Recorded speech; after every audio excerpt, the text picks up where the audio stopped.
also walked in. The House is looking to attain at least 15 senators for it to be able to be deemed to have quorated. If that quorum is not present, then the House, or at the lapse of the first round of the quorum bell, if the quorum will not have been raised by then, a second round of quorum bell will be on. However, if at the lapse of that quorum bell the House will not have raised the needed quorum, then that means the House may stand adjourned until the next sitting. But of course, we believe that the senators who majority of them were in the House during the morning sitting are still within the precincts of Parliament and shall be able to join their colleagues who are already inside the chambers and just waiting for that quorum to be raised for the business to be able to commence. Another priority business that the members will be undertaking this afternoon is a consideration of the motion regarding installation of CCTV cameras in all police stations, cells and police reporting desks.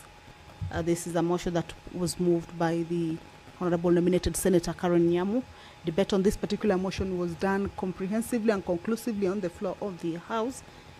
And the business on this particular issue is a question to be put, and for the motion to be able to proceed to the next stage. Consideration of the National Assembly amendments to the meteorology bill, a bill originating from the Senate, Bill number 45 of 2023.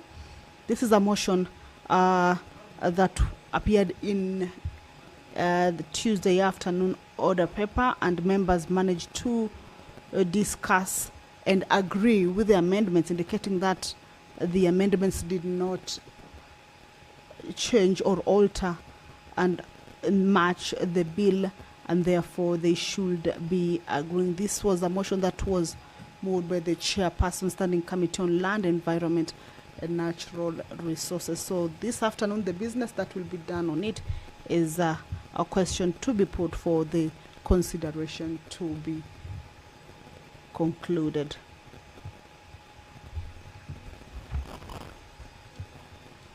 The Senate is about to commence. There is a quorum hitch. However, we have seen at least a substantive number of members have walked in or have made their way inside, and I've just seen a signal that there could be just a deficit of 2.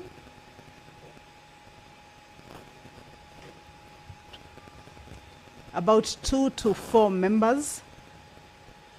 So that means that just a few members are required to be able to enable the House kick off and consider that business that has been scheduled for consideration this afternoon. You will recall that the motion on the establishment of national teaching and referral hospitals in Kenya was also considered in Tuesday afternoon sitting. However, debate has not been concluded on it. There is still more time for members to be able to weigh in on this particular matter, a matter that seeks to urge the Ministry of Health to establish national teaching and referral hospitals in the coast, eastern, northeastern, Nyanza and western regions, and not just establish but also equip and fully equip the teaching referrals. Allow me to hand you over. We do have quorum now. Clerk, proceed to call the first order. Order number 1, administration of oath. Order number 2, communication from the chair.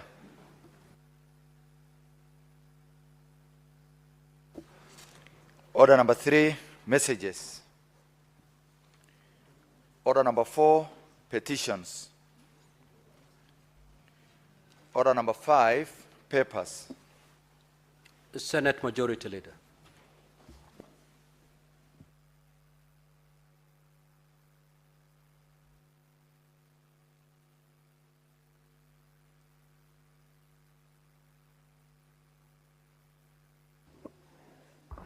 Thank you, Mr. Speaker. Senator for Nandi and your colleague. You're in breach of Standing Order 117. Kindly proceed to take your seat. Proceed, Honorable Senator. Thank you, Mr. Speaker. Mr. Speaker, I do beg to lay the following papers on the table of the Senate this day.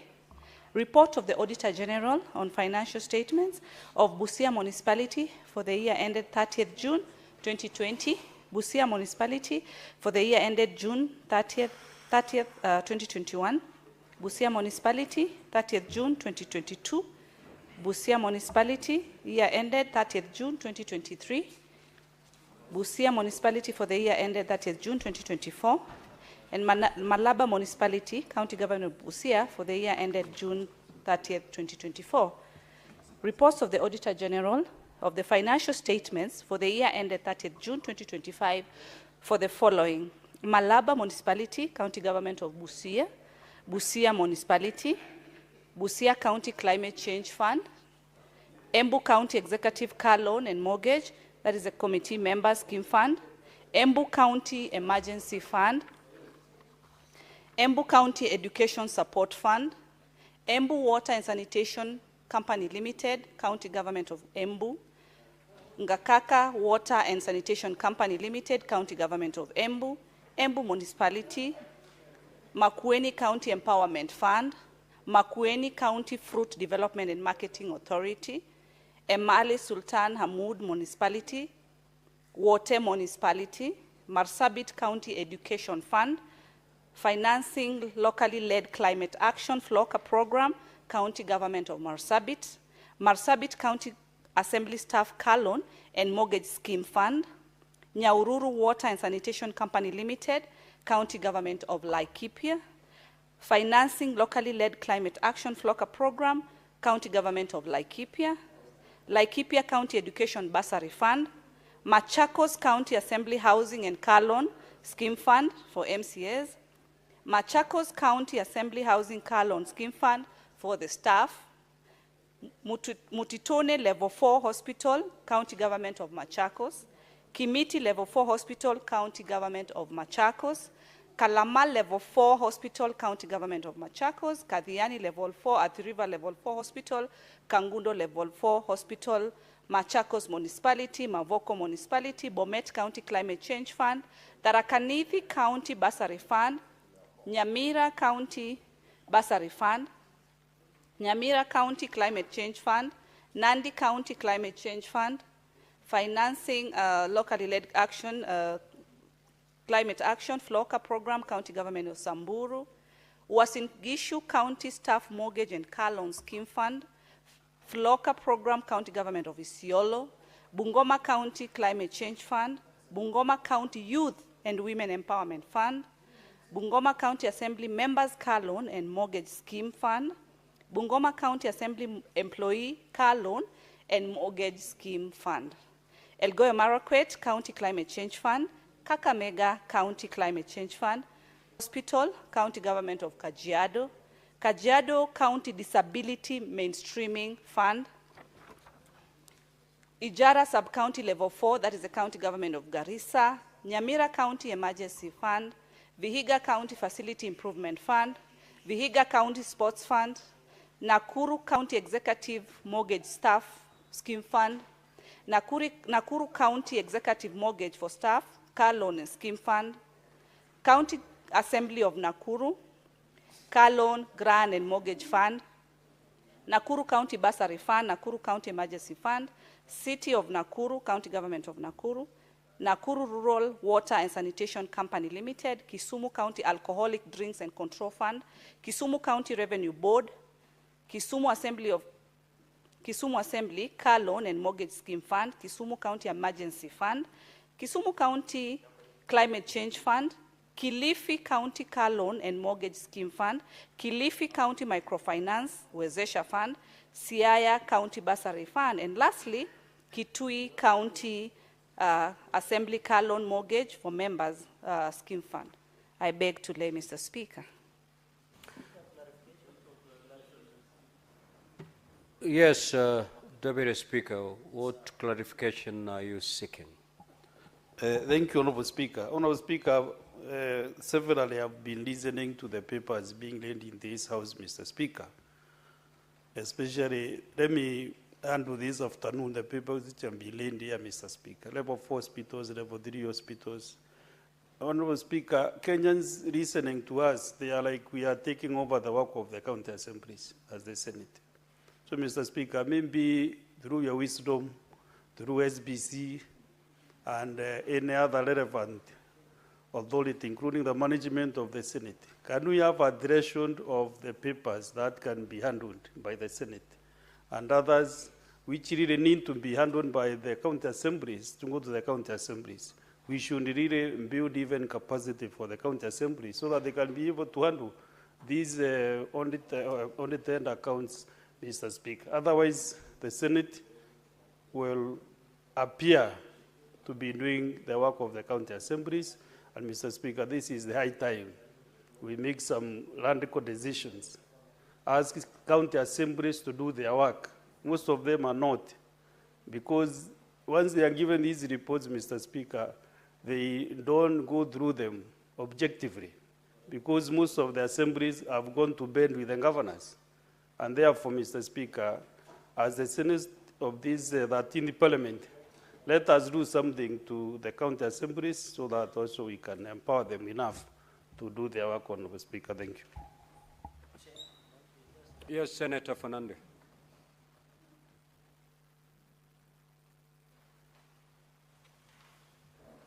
Thank you, Mr. Speaker. So standing order 1, we need guidance because having sat in most of these committees and colleagues agree, these reports that of level 3, level 2, level 4 of hospitals and policy, especially some papers that have been laid today, is it possible to have as a house the threshold? Mr. Speaker, coming on the outside that the primary oversight is done by the county assemblies. We do the secondary oversight. Is it possible to some of these threshold of papers being laid can be assigned specifically to the specific county assemblies so that those matters are handled at the county level? Because, Mr. Speaker, I have noticed MCAs, as the Deputy Speaker has said, don't handle most of these reports objectively because the argument they will tell you it will go to the Senate. In fact, whenever we ask the questions why they have not considered audit reports, they will always tell us we didn't consider because it is coming to the Senate. So, Mr. Speaker, as you steer this House, can you in the SBC and as the leader of the House, at least at the SBC level and the management of the Senate, can we establish a threshold so that we don't need to bring everything, so that the Senate can deal with the global matters that affect the evolution? I think, Speaker, if we have that clarity, we'll allow even our committees to be efficient in terms of discharging their mandates, considering the nature of what we dispense of, so that we don't reduce ourselves to some of the issues that can be handled at the county assembly level. Mr. Speaker, sir, I yield. Okay, Senator for Kakamega, before I give direction on this matter. I think this matter does not invite the Speaker to rule. It is a matter that requires that the entire Secretariat of Parliament, and specifically the Senate, should reflect on and then advise the Senate Business Committee. Why, Mr. Speaker? Because sometimes when the governor of Kakamega is appearing before CIPIC and CIPAC, I sit there and I see the governor accompanied by the entire Public Accounts Committee of the County Assembly of Kakamega. So even as we would think we want to become efficient, it looks like the people who should have sorted that problem then accompany the governor to attempt to answer questions on behalf of the governor. Mr. Speaker, I beg that we expand the scope of the request by the distinguished senator from Meru. Thank you, Mr. Speaker. Now, order, honorable senators. Now, this matter has been of great concern to this institution. it has been so since the first cohort of governors, because then I used to serve as the chair of the legal committee of the Council of Governors. Now, I even remember that this matter, because of the lack of clarity on it, it ended up with the judiciary. If you remember petition number 24 of 2019 and petition number 27 of 2019, both petitions that were eventually consolidated were speaking to this aspect. And it went all the way to the Supreme Court, and the Supreme Court pronounced itself on this particular matter. And therefore, my direction on this matter is to, of course, SBC, taking the concerns that have been raised by honorable senators, we need to look at this particular matter, considering the decision of the Supreme Court that took its time to listen to both parties, because it was the Senate versus the Council of Governors plus other parties in those two petitions. So the Secretariat will look at it. They'll bring a paper to SBC. We will discuss that paper in line with the decision of the Supreme Court on this subject, and then thereafter we'll give direction on this particular matter. The chairperson, vice chairperson, Procedure and Rules Committee.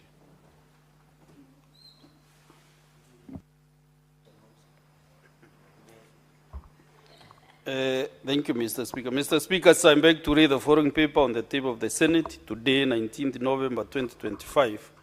11th report of the Procedure and Rules Committee on the review of the Senate standing orders. Thank you. Next order.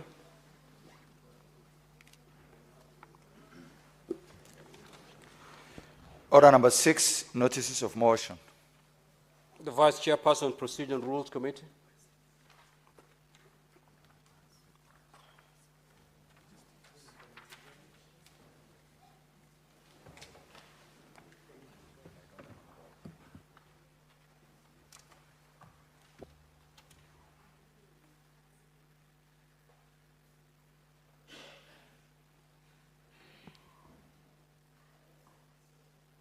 I give notice of the motion that pursuant to standing order 267, 268, and 270, the Senate approves the 11th report of the Procedure and Rules Committee on the review of the Senate standing orders laid on the table of the Senate on Wednesday, 19th November 2025. Thank you. Next order.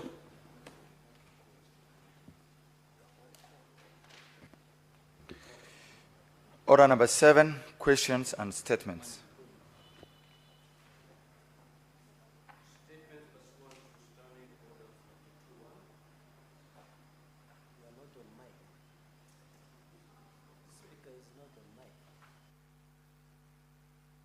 We heard a statement by the Honorable Senator Hamida Kibwana, but that statement has since been dropped, and therefore we'll move to a statement pursuant to Standing Order 53-1. The Senator for Nandi County, Honorable Samson Gerard K. Thank you, Mr. Speaker. And it should go to the record of the House that when you are the chair in COG of JLAC, I was also the chair of the Senate in JLAC, so I agree with you. Mr. Speaker,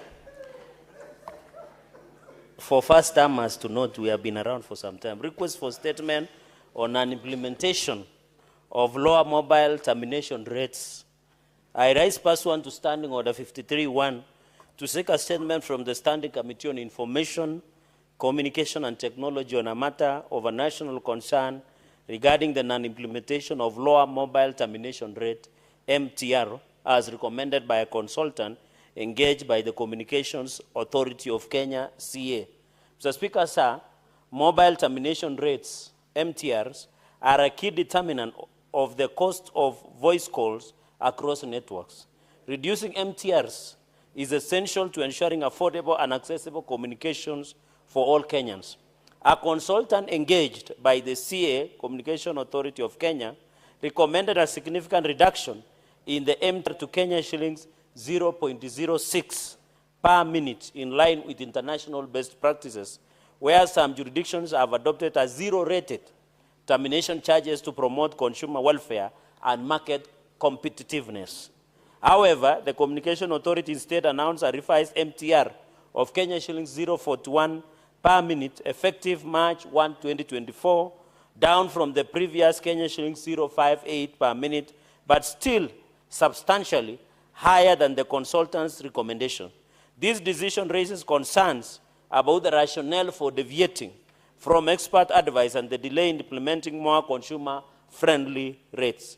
In the statement, Mr. Speaker, sir, the committee should address the following. One, the reasons behind the Communications Authority's decision to recommend an MTR or mobile termination rates of Kenya shillings 0.41 per minute effectively March 1, 2024, despite the consultant's proposal of Kenya shillings 0.06 per minute, and clarify the rationale for this deviation from expert advice.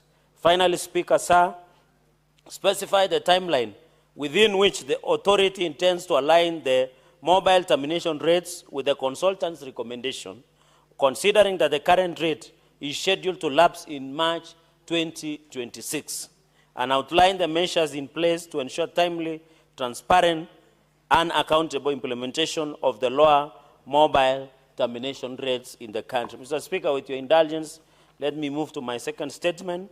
Request for a statement on downsizing of the UNEP, or United Nations Environmental Program, and its impact on Kenyan staff.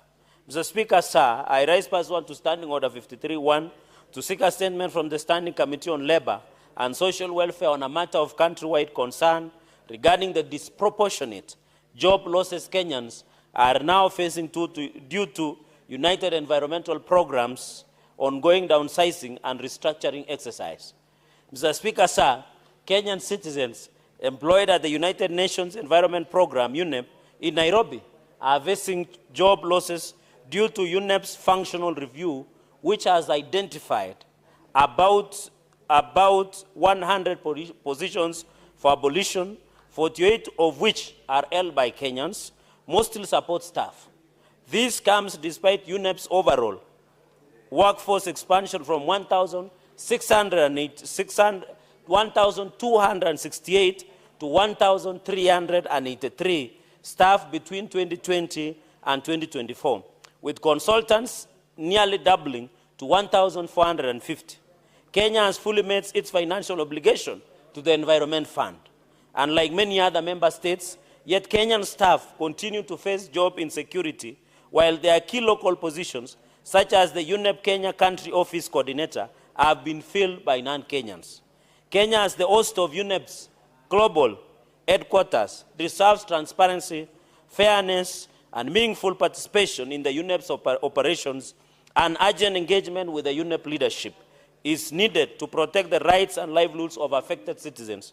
Mr. Speaker, sir, in the statement, the committee should address the following. One, the criteria used in the UNEP's functional review to identify the positions for abolition and the reasons this criteria was not disclosed to the staff. Number two, Mr. Speaker, sir, why nearly half of the terminated positions are held by Kenyans, despite Kenya's role as the host country and consistent financial contributor to the Environment Fund, and outline measures being taken to protect Kenyan staff from disproportionate job losses. Number three, Mr. Speaker, sir, the decision to expand its consultant workforce and extend temporary job openings while abolishing field roles and leaving key vacancies unfulfilled. Number four, Mr. Speaker, sir, why the UNEP Kenya Country Office, established in 2023, lacks a program document and budget, and what benefits Kenyans have received compared to other United Nations host countries. Mr. Speaker, sir, and finally, why a non-Kenyan was appointed as a coordinator of United Environment Program Kenya Country Office, whether Kenyan candidates were fairly considered, and why the United Nations Environmental Program allow nationals to head other regions' offices, but not in Kenya. I thank you, Mr. Speaker, sir. Senator Catherine Muma.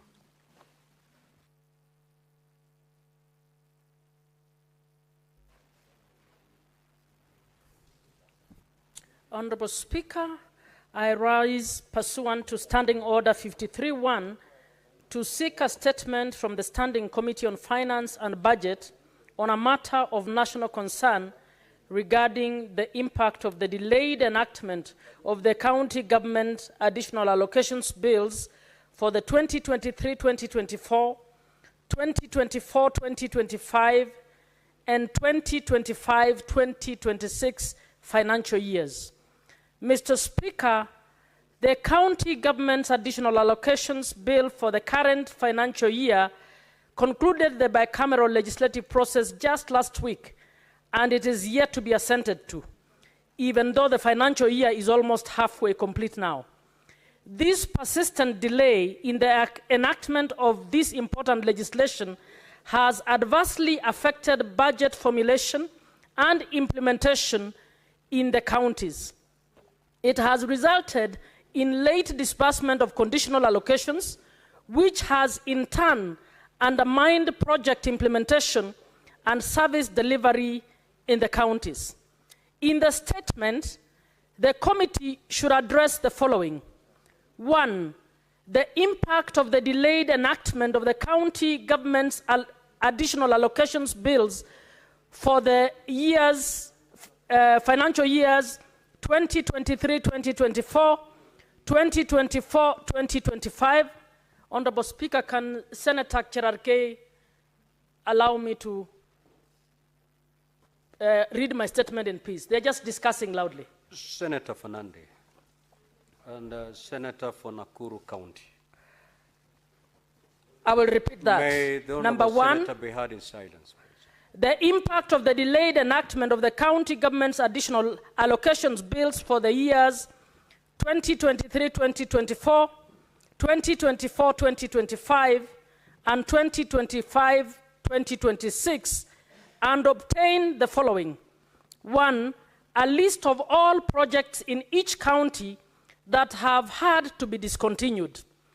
2, a list of all the projects in each county whose implementation timelines have been reviewed, specifying the original and reviewed commencement and completion timelines for each project.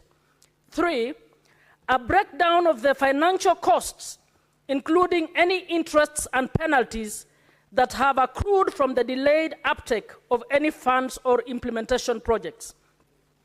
Number 2, whether all additional allocations to county governments for the years 2023-2024, 2024-2025 for the financial years, the 2 financial years, have been disbursed to the counties, and if not, obtain the reasons for the same and the projected timelines for disbursement of the outstanding amounts.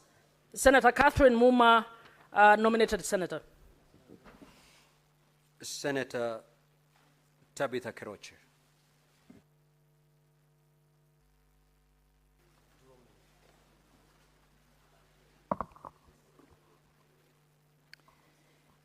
Mr. Speaker, sir, I rise pursuant to Standing Order 53-1 to seek a statement from the Standing Committee on National Security, Defense and Foreign Relations in a matter of county-wide concern regarding the displacement of residents of Kehoto village by the rising water levels in Lake Naivasha. Mr. Speaker, sir, the rising water levels in the lake have left homes submerged, destroyed property and livelihoods, and exposed the affected community to waterborne diseases and other serious health risks. In the statement, the committee should address the following: the current state of disaster preparedness by the county government of Nakuru, the effectiveness of the county government's response to the displacement of residents of Kehoto village by the rising water levels in Lake Naivasha, and specifically the failure by the county government to provide adequate humanitarian assistance to the affected community, despite the existence of an emergency fund. The steps being taken by the county government to ensure that the residents receive the essential humanitarian support, including food, shelter, medical care, and sanitation services. Led by Senator Tabitha Kiruche, Senator of Nakuru County. Speaker, sir, I rise pursuant to Standing Order 53-1 to seek a statement from the Standing Committee on Roads, Transportation, and Housing on a matter of county-wide concern regarding the unprocedural handing over of a Afraha Stadium to the Kenya Defence Forces, the audit of finance expenditures incurred and the status of the project as initially funded by the World Bank. Mr. Speaker, sir, the recent transfer of Afraha Stadium to the KDF executed without public consultation and amid unresolved questions surrounding financial management and project continuity has raised serious concerns. As a flagship development for Nakuru County, the stadium was originally supported by the World Bank.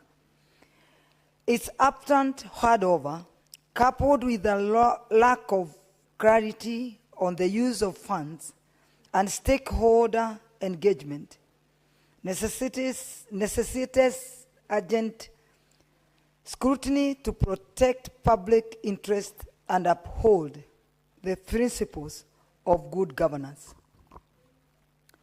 In the statement, the committee should address the following: the circumstances that led to the World Bank Group's withdrawal from the Afraha Stadium project and provide the status of the project at the time of the exit.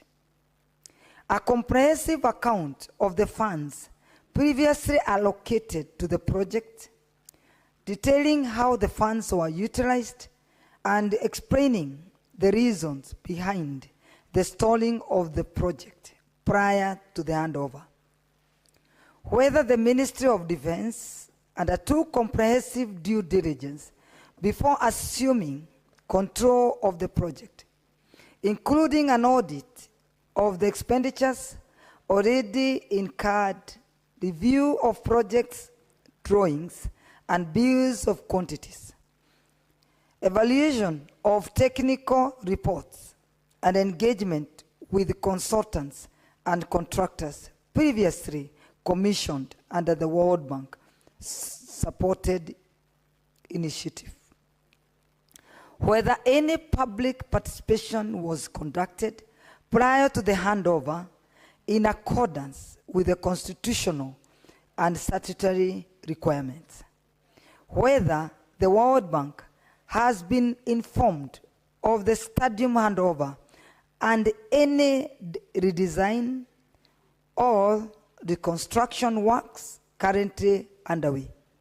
Whether the national government is aware of any significant works already completed on the stadium and explain how this aligns with the decision to transfer the project to KDF. Led by Senator Tabitha Karanja, Senator of Nakuru County. Thank you. Senator Shakila Abdallah. Now, Honorable Senator Hamida, would you deposit your written authority to read this statement on behalf of the Honorable Senator Shakila? Then we shall await a written authority. We'll defer it for some moment as you sort out that. Senator for Tharaka Nithi County.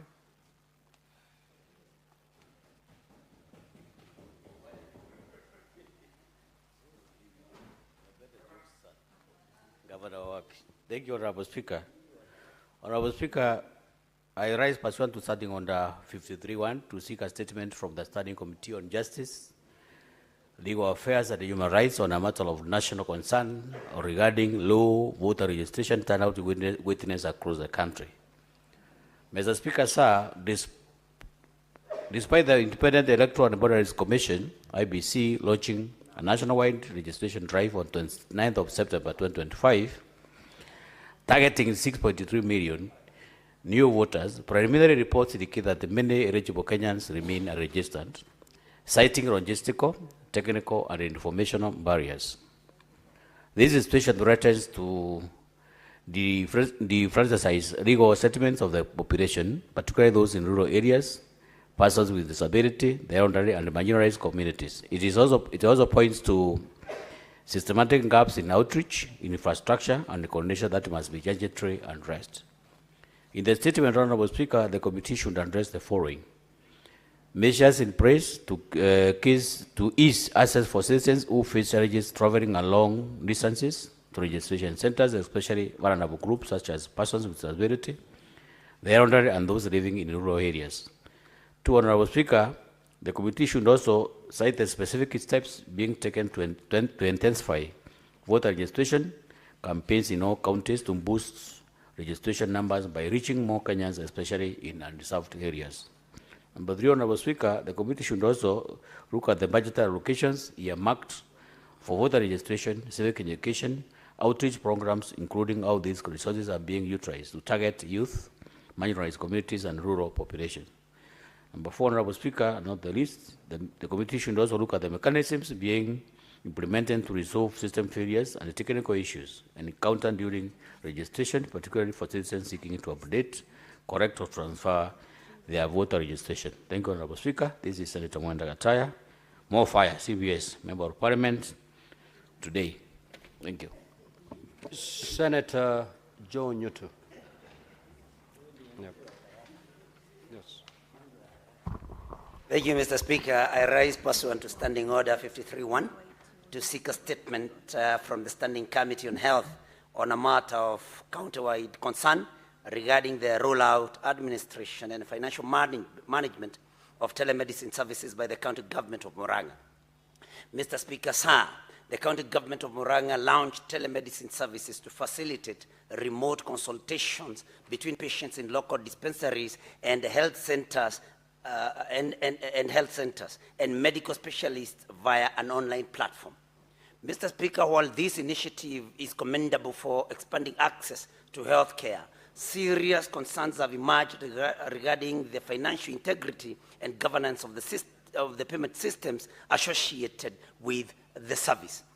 In the statement, the committee should address the following. 1, the reasons why the telemedicine payment systems has not been integrated into the county government of Murang'a's official revenue collection infrastructure, such as the USSD platform used for other county services. 2, whether payments for telemedicine services are currently being processed through select paybill numbers that are reportedly not registered under the county government of Murang'a, and if so, the basis for their continued use. 3, the status and ownership details of the said paybill numbers, including identities of the individuals or entities that own them, and the legal or administrative framework under which they were approved for use in collecting payments for county services. And finally, Mr. Speaker, the identities of persons who have authority to access or withdraw funds from these paybill numbers, and whether the county government can furnish the committee with audited revenue statements indicating the total amount collected through these paybills since the launch of the telemedicine initiative. I thank you, Mr. Speaker. Everyone knows whom this senator is. Senator Andrew Omtata.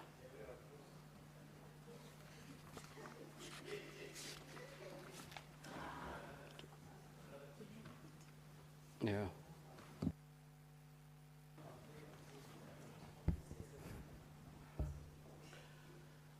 Mr. Speaker, sir, my request for a statement is on the handling of the Kenya shillings 32,309,300 urban infrastructure grant in Busia County under the Kenya Urban Support Program 2, KUSAP 2.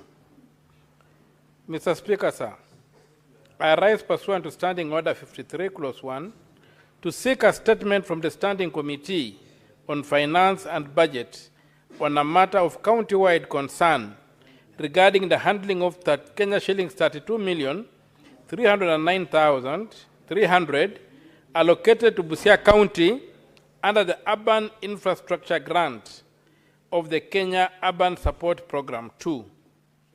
Mr. Speaker, sir, the Urban Infrastructure Grant intended to support urban development in Busia and Malaba municipalities was reportedly transferred from the County Revenue Fund to an unauthorized account at the Central Bank of Kenya, contrary to the World Bank's Program Operations Manual, which mandates the use of designated special purpose accounts. This deviation raises serious concerns about procedural compliance, financial accountability, and the protection of public and donor resources in the county. In the statement, the committee should address the following. 1. Verification from the National Treasury and the Control of Budget on the authorization status of the bank account to which the Kenya shillings 32,309,300 was transferred under the KUSAP 2 framework. 2. Measures instituted to rectify the irregular transfer and ensure the funds are moved to the approved special purpose account for the timely implementation of the intended urban development projects. 3. Identification of the individuals or offices involved in authorizing the transfer of funds to an unauthorized account, alongside a detailed account of any administrative or legal measures instituted in response to the irregularity. 4. Existing safeguards and oversight mechanisms that govern the management of donor-funded grants at the county level, with emphasis on transparency and adherence to legal and programmatic guidelines. 5.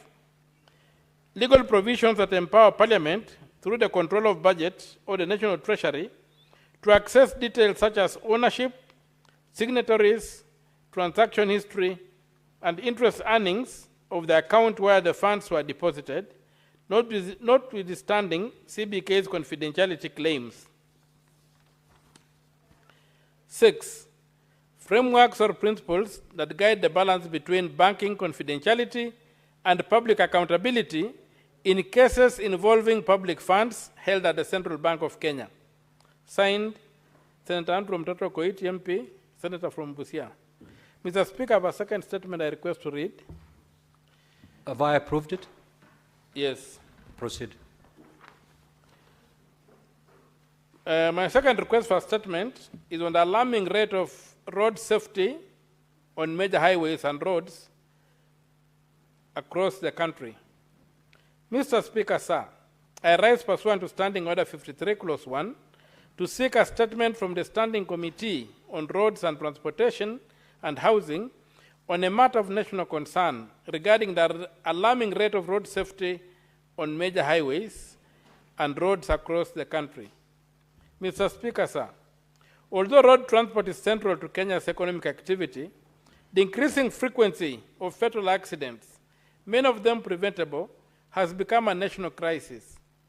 Major highways such as Nairobi-Mombasa, Nakuru-Eldoret, Malaba, Nakuru-Kisumu remain poorly lit, lack proper signage, and are riddled with unmarked and hazardous bumps, placing motorists and pedestrians at serious risk. And roadworthy vehicles continue to operate freely even in the presence of traffic police checkpoints. At the same time, reports of corruption within the traffic police service and irregular driver licensing facilitated by some driving schools in collusion with the NTSA, officers, have further compromised public safety. Mr. Speaker, sir, the absence of a smart traffic management system, weak enforcement of the highway code, and inadequate infrastructure have eroded public confidence in road safety enforcement. It is imperative that the government takes decisive action to restore order, accountability, and protection for all road users. In the statement, the committee should address the following. 1.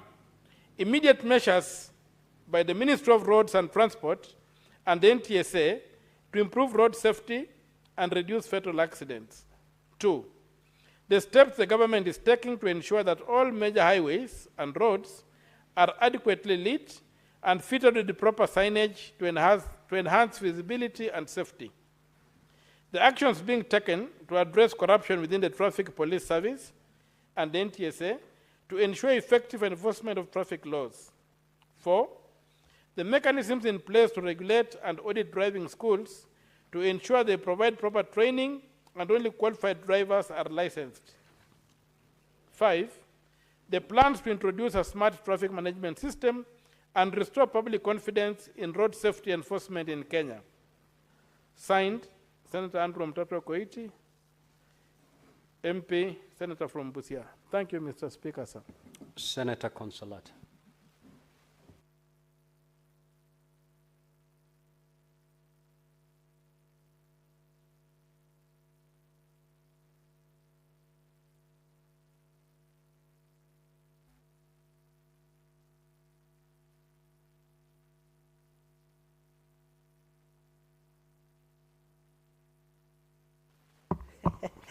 Thank you, Mr. Speaker, sir, for this opportunity.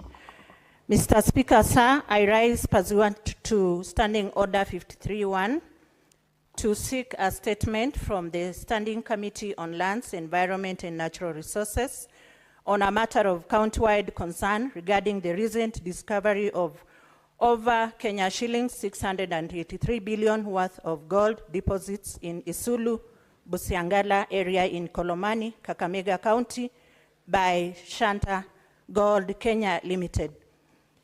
Mr. Speaker, sir, a British firm, Shanta Gold Kenya Limited, which is a subsidiary of Shanta Gold, a company incorporated in Guernsey in the British Isles, is lining up underground mining of gold in Kakamega County with the deposits of the gold valued at more than Kenya shillings 683 billion. The firm has sought authority from the National Environment Management Authority, NEMA, seeking clearance to develop an underground gold mine and processing center in the Isulu Buchangala area to mine the metal over an 8-year period.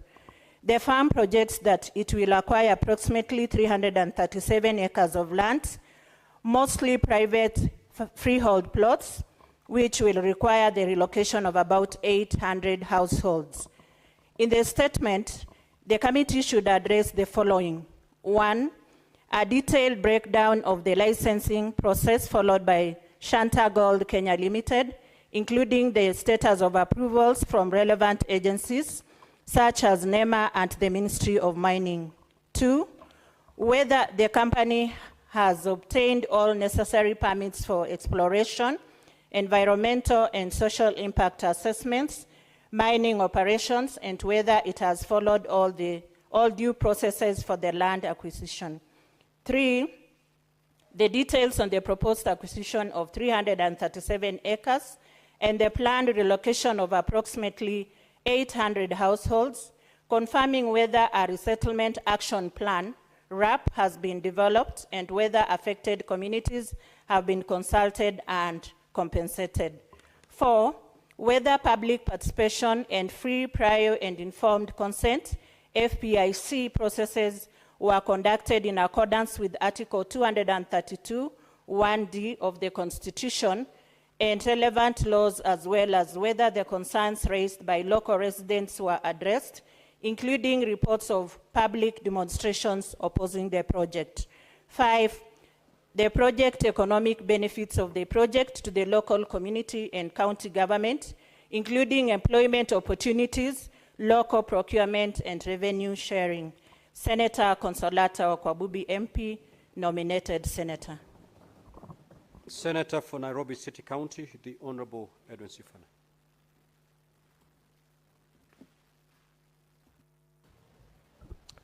Speaker, I rise pursuant to Standing Order 53.1 to seek a statement from the Standing Committee on Education on a matter of countrywide concern regarding delays in the issuance of the 2024 Kenya Certificate of Secondary Examinations and Kenya Certificate of Primary Education certificates by schools and the Kenya National Examinations Council.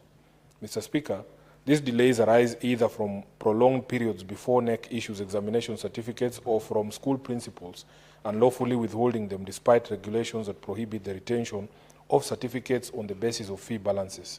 As a result, young Kenyans have missed critical opportunities, including scholarships and police or military recruitment slots. This recruitment is ongoing, Honorable Speaker. In a country where such opportunities are scarce and employment prospects remain limited, it is unacceptable that the livelihoods of our young people are put at risk through the withholding or delayed issuance of documents that are essential to securing their future. In the statement, therefore, the committee should address the following.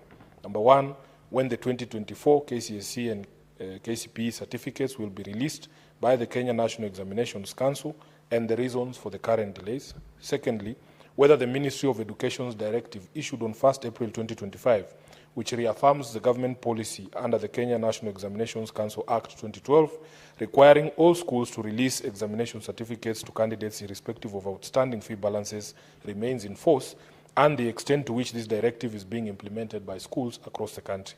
Lastly, Honourable Speaker, we want to know the measures that have been put in place to regularize and streamline the issuance of examination certificates, including steps to ensure that certificates are produced and dispatched promptly after the release of results. I thank you, Honourable Speaker. Senator Faki.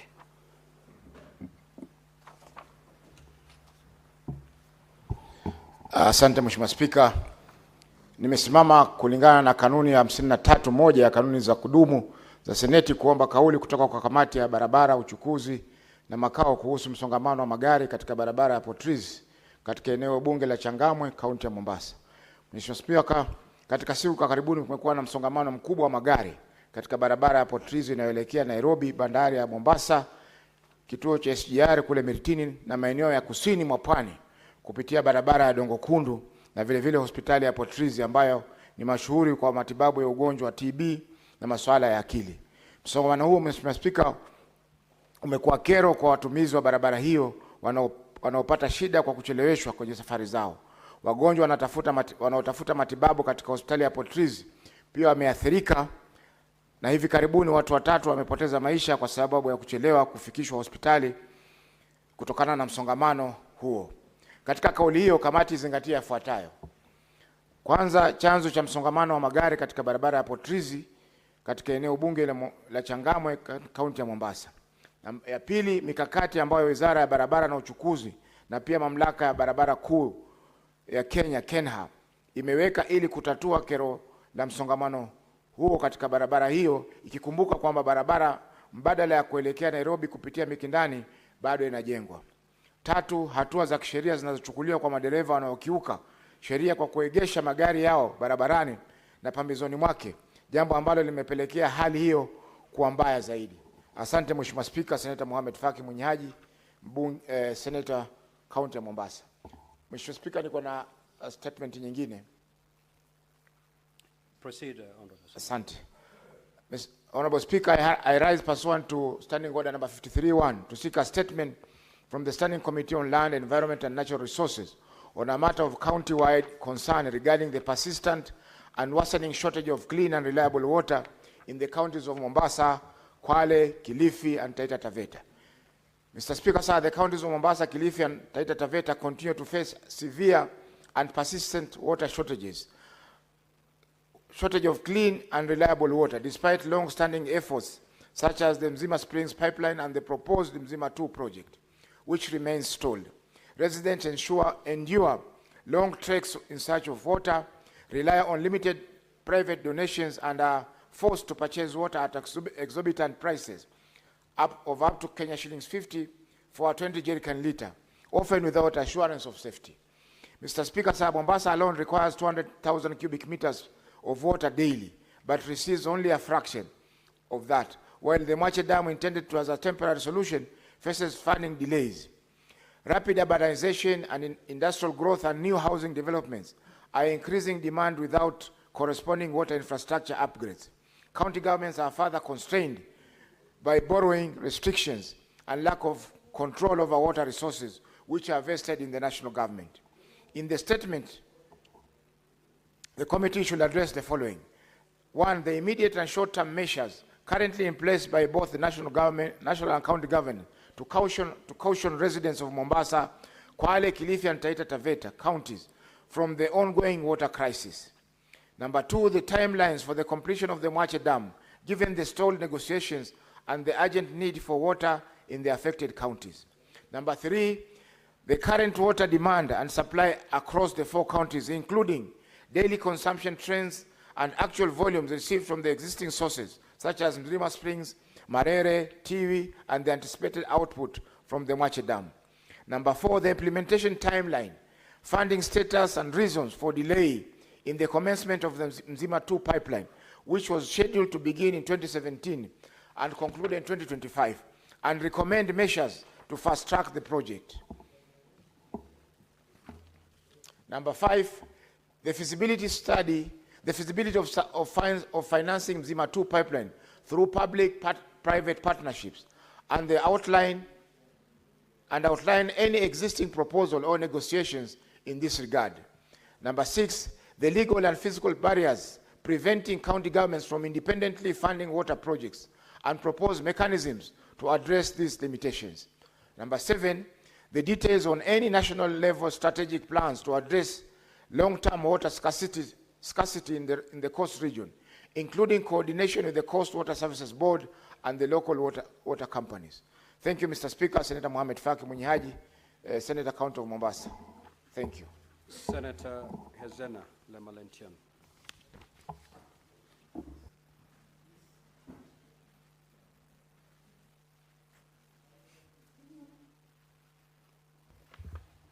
Thank you, Mr. Speaker.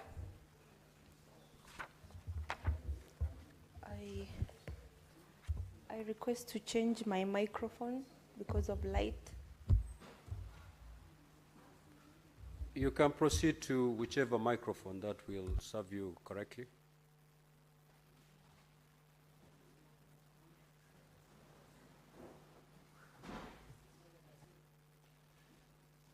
Or you can go to the dispatch.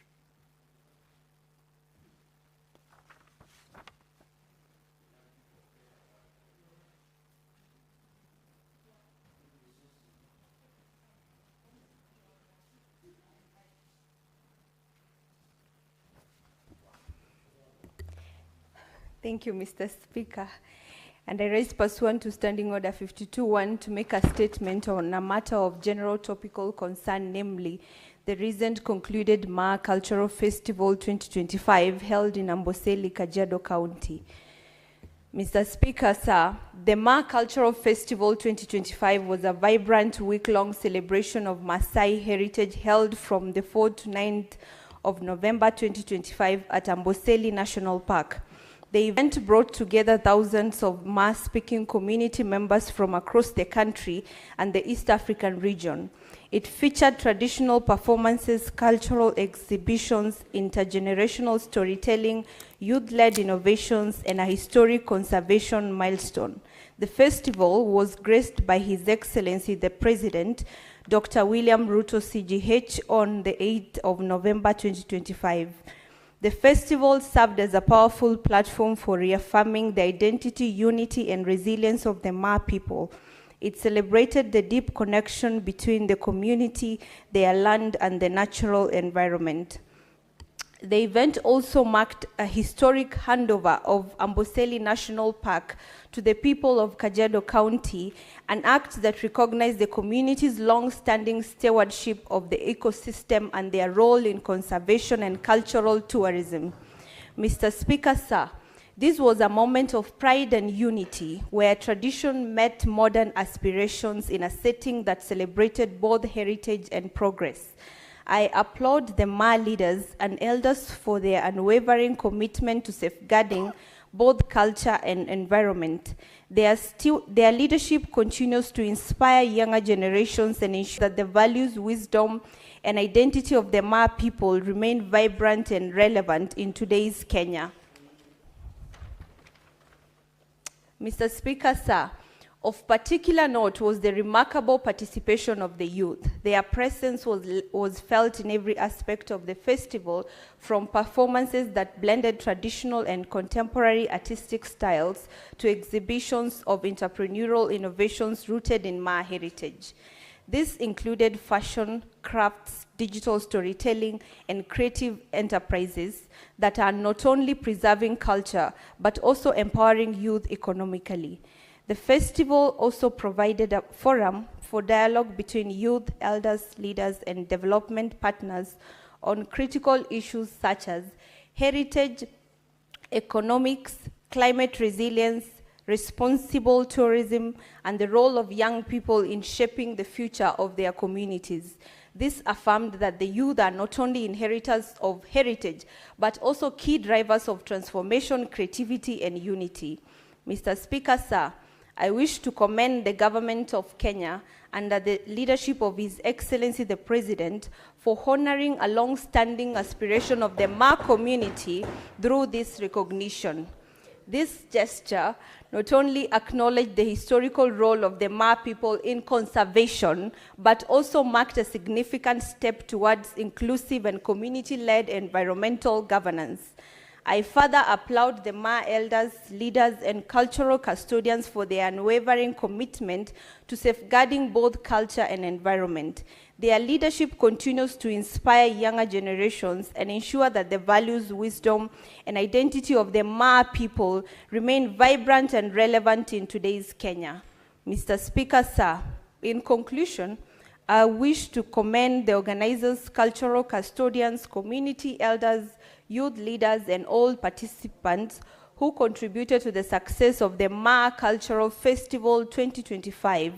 Their dedication ensured that the event was not only a celebration of heritage, but also a reaffirmation of pride, unity, and enduring spirit of the Maa communities. I urge both the national and county governments, as well as development partners, to continue supporting such cultural initiatives that promote national cohesion, economic empowerment, and environmental stewardship. Senator Hezena Lemalitian, MP nominated senator, dated the 18th of November 2025. Thank you. Senator Professor Tom Ojenda, Senator for Kisumu County. That statement is dropped. We will now take comments for not more than 15 minutes on the statements that have been sought, starting with Honorable Senator Osotsi. Thank you, Mr. Speaker. Mr. Speaker, let me quickly make my comments on two statements. One statement by Senator Fernandi, Senator Cheregei, on the issue of MTR, which means mobile termination rates. Mr. Speaker, I appreciate the statement that has been raised by the good senator, but I also want to inform him that MTR is a product of the total cost of operating business. And I know that some countries which have zero MTR, but very few countries. In fact, it's just US and a few other countries. Most other countries, the MTR rate is very high, particularly in Africa here. If you look at other beating countries like South Africa, Nigeria, and Egypt, the MTR rate is very high. And it's a product of the cost of doing business. Mr. Speaker, the cost of doing telecommunication business in this country is very high, extremely high. And that reflects in the MTR. That is finally what the consumers pay in terms of making calls. Like in this case for Safaricom, Mr. Speaker, the government of Kenya cannot be asking for a lower MTR when telecommunication business is one of the most highly taxed businesses in this country. For example, Mr. Speaker, on the 1st of July this year, CA Communication Authority increased the frequency spectrum rates by more than 900%. And these are the businesses which it needs to run. They will, of course, pass that cost to the consumers. Number two, Mr. Speaker, the cost of electricity in Kenya is very high. And these companies consume a lot of electricity. If you put high cost of electricity, that will be reflected in the cost that is finally going to be taken to the consumers. I think the starting point is for the government to appreciate the fact that for this government to be competitive, we need to invest in digital economy. How do you invest in digital economy? By ensuring that telecommunication operators operate in an environment which is sustainable. So I would like the committee that will be looking at this particular statement to look at it from a wider context and not a simplistic context. As we are speaking now, Mr. Speaker, the cost of even licensing for telecommunication in Kenya is very high. Most of these operators, Safaricom, Airtel, they have been, their license expired 3 years ago, and it has not been renewed. So this company... 30 seconds to wind up your thoughts.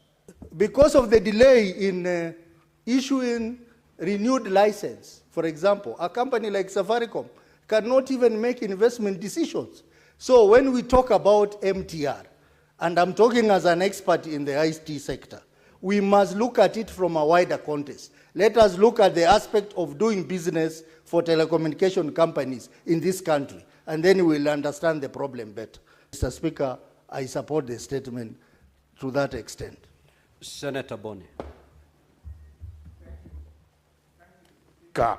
Mr. Speaker, I would like to appreciate the initiative by nominated Senator Nabwire.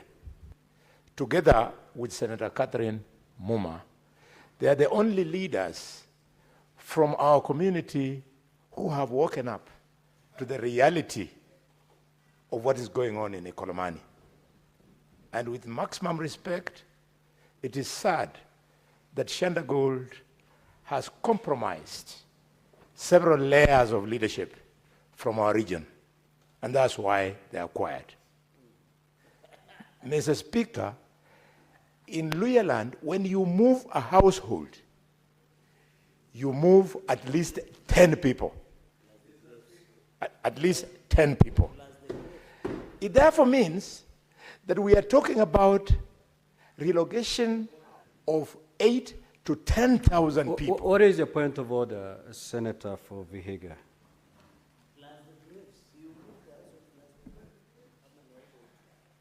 Mr. Speaker, I did not want to interrupt my elder brother, Senator Halwale, but standing on point of order, standing order number 105, Senator Halwale has made an allegation that leaders from our community, I know the community is referring to is the Luya community where I belong.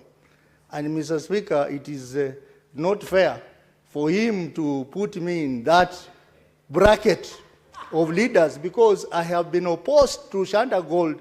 In fact, what they are doing on the border between Vihiga and Siaya. So I would like the Senator to retract his statement or clarify. Now, Senator Boni, that's a fair observation. Proceed to do the needful. Yeah. Thank you, Mr. Speaker. I again celebrate my younger brother for defending yourself and setting the record clear. Mr. Speaker, where are people? 8 to 10,000 are being moved to nowhere. The leaders are quiet, apart from Catherine and Consolata and yours truly. 2, the administration and the national government and the county government are quiet. Mr. Speaker, the matter is so grave that Catherine Muma and I had to save the day. Last week, part of the reason why I was not here, there were fights and we were being tear-gassed by the police, which is supposed to defend these people who are asking, where are you taking us? I refuse, on behalf of the people of the Kolomani. Give the senator 1 minute. Yes, by extension, the entire Iranda corridor, that we shall not move. We will only move if we are the ones mining. We have not said we cannot mine. We will only move if our stake is not limited to 5%. 5% of our own gold, so that some tomcards. Mr. Speaker, sir. Senator Boni, would you wish to be informed by the Senator Fernandez? Yes. Proceed, Senator Fernandez. I want to inform Senator Kalwale, my neighbor, that under the Mining Act, 10% to the local community, 20% to the county government, and 70% to the national government as per the Mining Act of 2015. And I agree with him, under the law, the local community can form what we call mining corporation and proceed to mine under the law, under mining rules of 2015. Point of information, I'm informing. Mr. Speaker, we should always plead with the colleagues. If you must inform a member, you tell him something he doesn't know. The law you are talking about, before you came here, we enacted that law. So I know what I am talking about. These are very... Senator Boni, that information should be useful. Yes, it is useful, but he shouldn't give the impression that Boni Khalwale doesn't know the law. He might. You had indicated earlier on that 5% was to go to the community. Let me help him, because he doesn't know the law. Allow me to inform him now. It is 5% to the community, 10 to the county government, 20 to the national government. The balance disappears with the tomcat who is called the investor. Mr. Speaker, sir. Now, Senator Boni, you're going to open yourself to so many points of orders for absolutely nothing. What do they want? Because that is not the law. What do they want? That is not the law. And you know it. So, Mr. Speaker, in conclusion, thanks for that 1 minute that you've given me. Okay. Thanks for that 1 minute. Seriously speaking, we will not move from Kakamega for whatever reason other than we are mining that gold ourselves. And mine it we shall. If I don't, my children will. If they don't, my grandchildren will.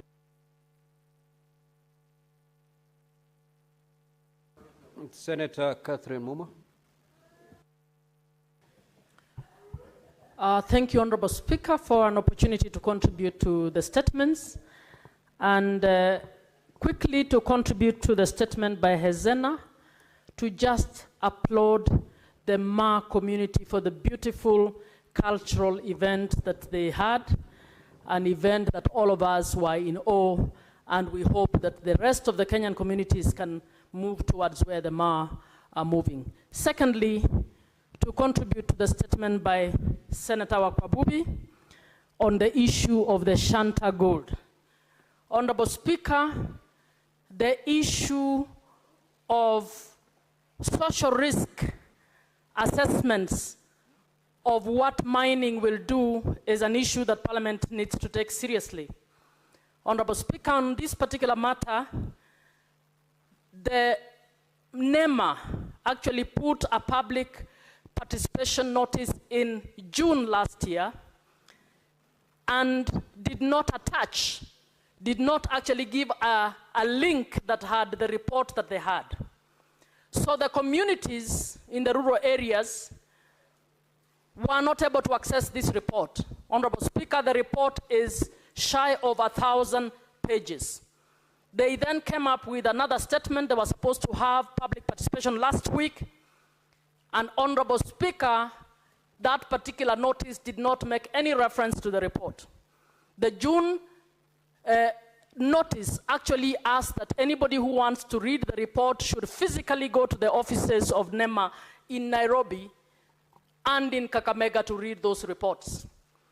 Honorable Speaker, I personally tried to find out from NEMA why this was not happening, why proper public participation was not taking place. And Honorable Speaker, it was a shock that I was only able to access that report after it was sent to me by a member from NEMA. Speaker, just allow me one more minute. I am shocked, Speaker, that the government spokesman has actually gone to Kakamega to assure the people of Kakamega of how they are going to benefit from this venture, even before NEMA has done an environmental assessment and released a report. What does that mean? That the national government is already working with Shanta before even the process is over. Honorable Speaker, while we need to implement the mining law purposefully, we need to respect the human rights of the people who are there. And I suggest, Mr. Speaker, that this House take an interest.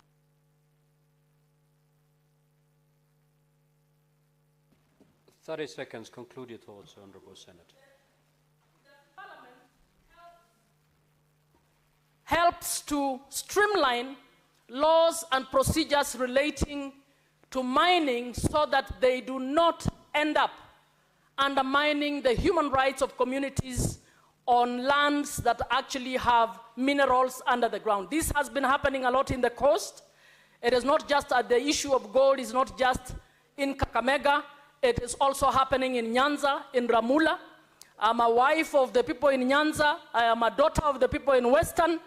And I am speaking on behalf of both to say that we must respect the rights of communities, particularly the rights for communities to stay together instead of being divided under divide and rule. And we need the government to allow an objective process rather than have a government spokesman who has no clue about the community that he's actually going into, issuing statements without actually consulting people. I support that statement. Senator Mandago. Thank you very much, Honourable Speaker. Honourable Speaker, allow me to comment on two statements, the statement on the issue of mining. And Honourable Speaker, my question to the Ministry of Mining is, what is the role of the National Mining Corporation?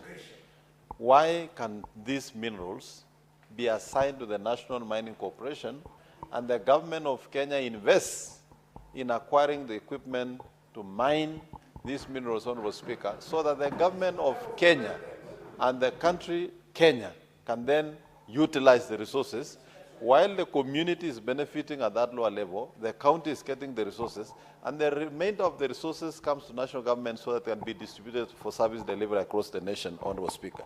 Honourable Speaker, it should also be noted that ever since the National Mining Corporation was established, the Ministry of Mining has never issued a single mining license to the National Mining Corporation.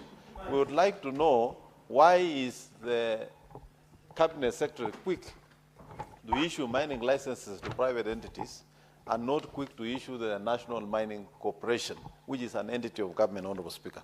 Honourable Speaker, my next statement is the statement sought by the Senator for Muranga on the issue of telemedicine, Honourable Speaker. Honourable Speaker, we have seen counties come up with innovation like telemedicine, using drones to deliver, I don't know, samples, Honourable Speaker. But unfortunately, Honourable Speaker, all this is just in the talk, but we have not seen the action. We have had an opportunity as the Senate Committee of Health to visit Muranga, and we didn't see an iota of telemedicine.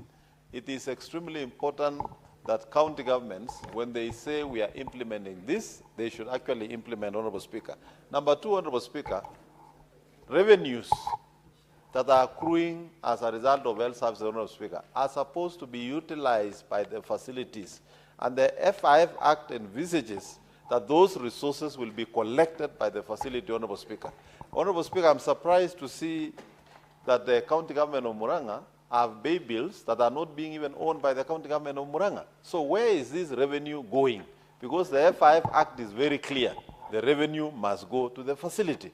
So as the committee looks at this, they should also look at how the resources that are meant for F5 are being utilized. In my own county, Honourable Speaker, the governor launched a very ambitious program of drones delivering reagents, specimens, but ever since it was launched, we have never seen those drones flying, except the small drones we see on weddings and funerals, doing videography and so forth. So some of these so-called innovations have costs that are not being made public, and that money has not delivered or provided the service that was intended, Honorable Speaker. So therefore, the committee should look seriously into this matter of innovation. Senator Manzo. Thank you, Mr. Speaker. Mr. Speaker, I would like to encourage Senator Halwale and Senator Muma, who are refined lawyers, Mr. Speaker, to go to a constitutional court. But well, Senator Muma is a refined constitutional lawyer.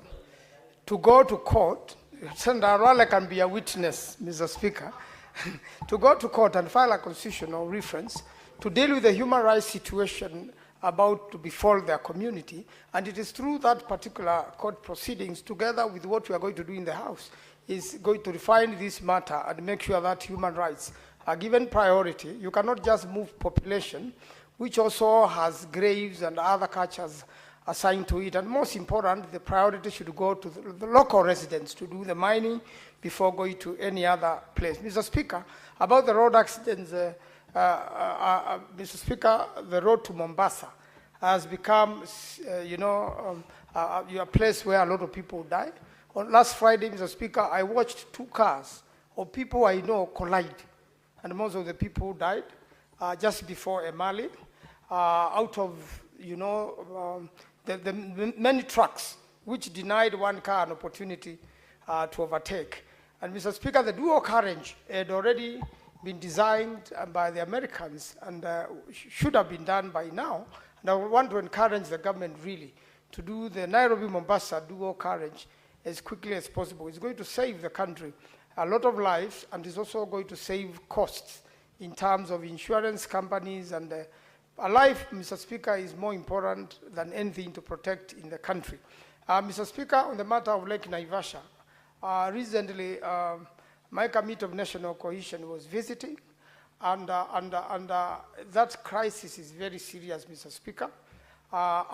It's a freshwater lake, meaning it has an exit, and the designers of the development around Lake Naivasha should know to what height, because then are we one day going to have all those investments and hotels swallowed by water?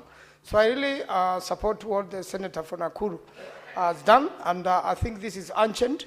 The government has budgeted emergency funds, Mr. Speaker, which have not seen be applied in Marakwet when there was a crisis, nor in this situation in Naivasha.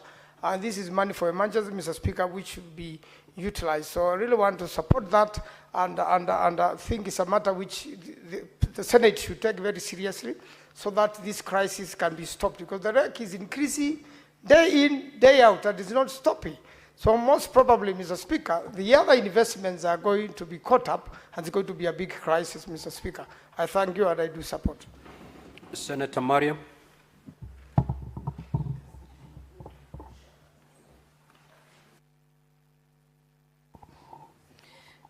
Thank you, Mr. Speaker, for giving me this opportunity. Mr. Speaker, I wanted to add my voice on the statement raised by Senator Tharaka-Nithi on the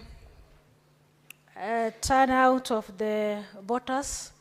Mr. Speaker, concerning that, this continuous voter registration and the Act under our constitutional, which is 88.4, which allow registration to be taken. Mr. Speaker, this is normally after election. After 6 months after election, they are supposed to take this continuous registration. But because of IBC was not constituted by then, but they have started late, Mr. Speaker, but our target for the country registration is 6.3 million. But currently, the last report, which has been released by IBC on 10th of October, it is only 3,207 voters, Mr. Speaker.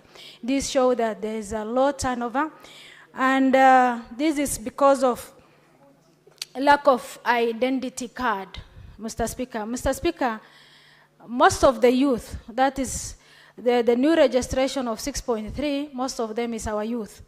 And most of these youth, they don't have an ID.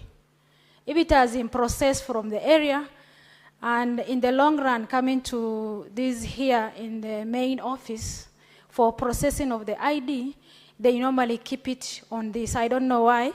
They have to release the ID which they have already processed to the county respectively, so that they urge our youth to take the registration. Mr. Speaker, also on this registration, there is also the distance of the current IBC office from the citizens. So we urge that IBC to take the registration of voters to the ward section, so that at least there is no costing card for registration of ID, for registration of voters. Mr. Speaker, I wanted to add also my voice on the county additional bill, allocation bill, which has been delayed. Mr. Speaker, the more we delay the money, the counties delay the projects. And also there is also an avoidable expenditure which is incurred, because most of these allocation, additional allocation is... And the demand for services, especially if it is between Kenya, internally, intra-Kenya, internally, where you are moving from one port to the other, I think it's driven by the demand and commercial viability. And this is left for the private sector to determine.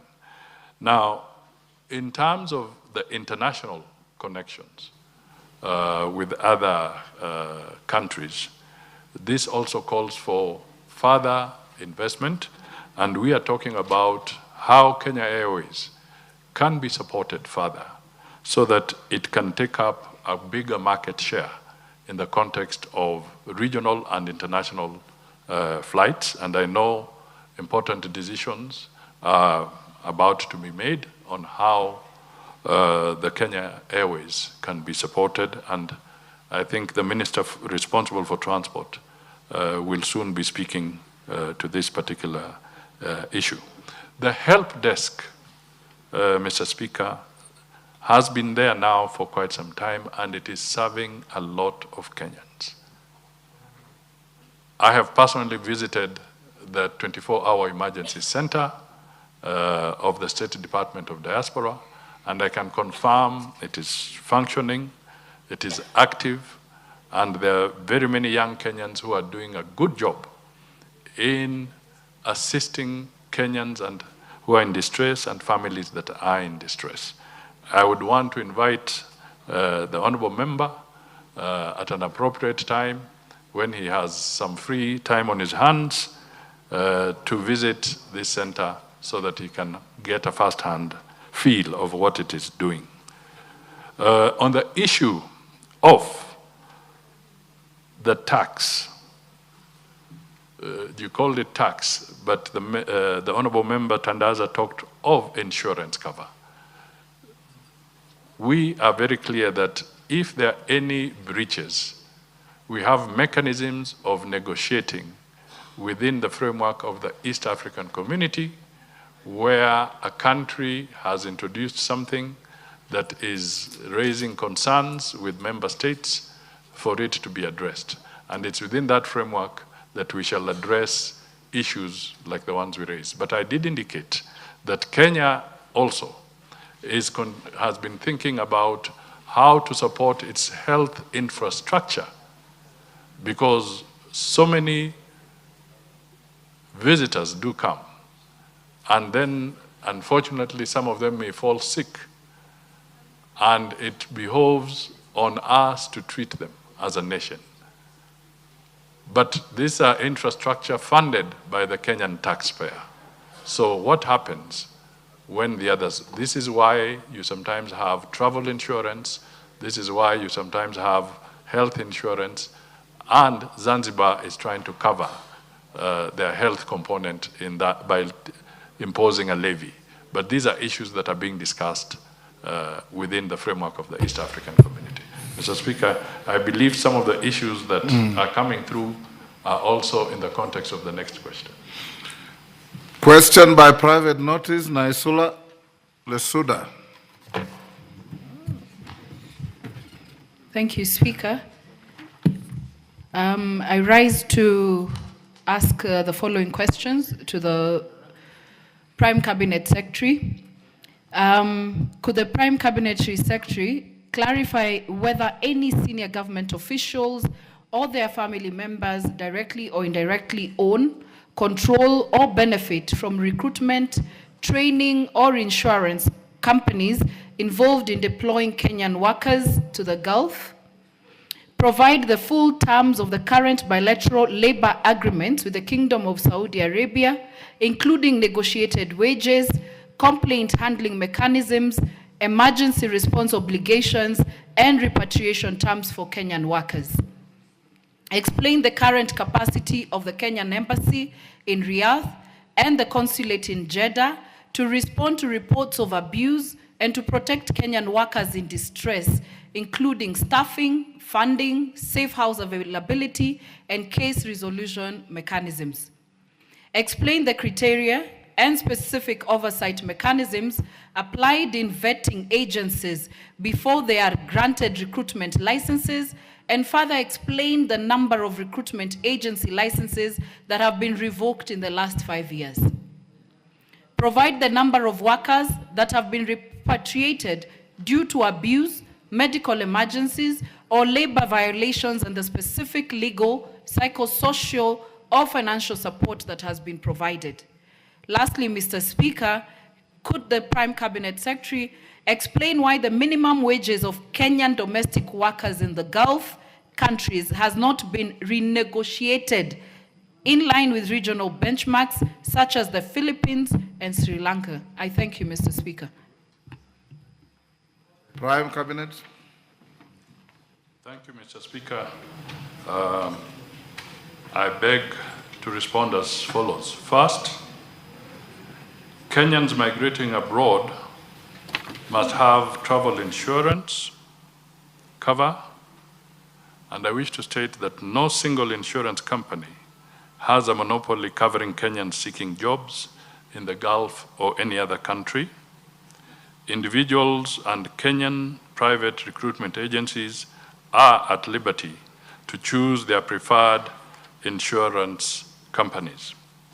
As to whether there is details of family members directly involved or own or control, Mr. Speaker, I would want to say that we have a list of 594 recruitment agencies, and it would take quite a bit of time to go through that detail.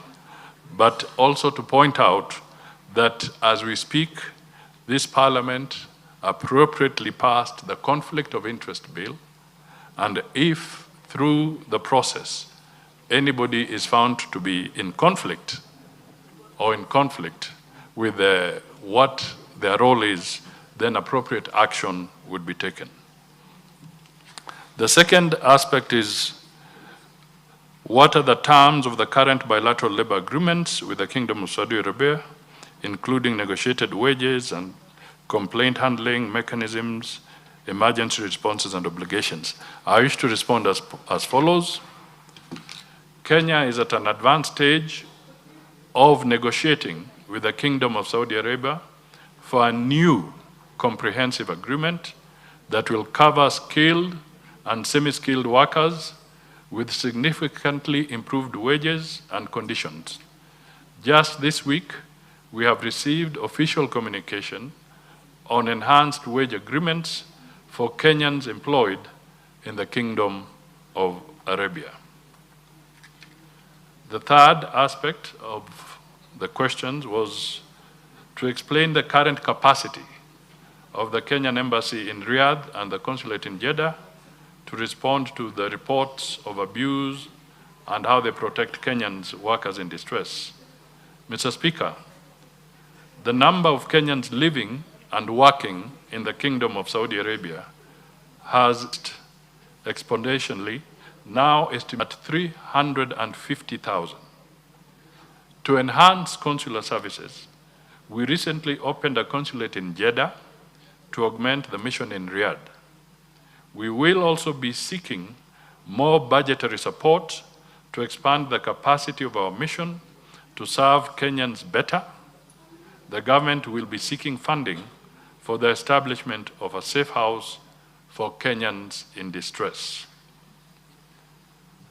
The fourth aspect of the question was to explain the criteria and oversight mechanisms applied in vetting agencies before they are granted recruitment licenses, and further explain the number of recruitment agencies that have had their licenses. Mr. Speaker, a multi-agency committee comprising of the Department of Labor, Interior, Foreign Affairs, the Attorney General, the National Police, National Intelligence Service, and Director of Criminal Investigations, DCI, was set up. This committee vets all applications by recruitment agencies in line with Section 54A to 60 of the Labor Institutions Act of 2007 and the Private Employment Agencies Regulations of 2016. The criteria includes financial capability of a capital base of Kenya shillings 5 million, office space and facilities, educational qualifications of the directors and managers, degree for the manager and Form 4 certificate for directors. Others are individuals with no, others are to make sure that the individuals have no criminal record. They must at least be one Kenyan director. Foreigners must be in possession of a work permit. Mr. Speaker, there are currently 594 recruitment agencies with valid licenses. The government has to date deregistered over 600 other agencies on various grounds of malpractice.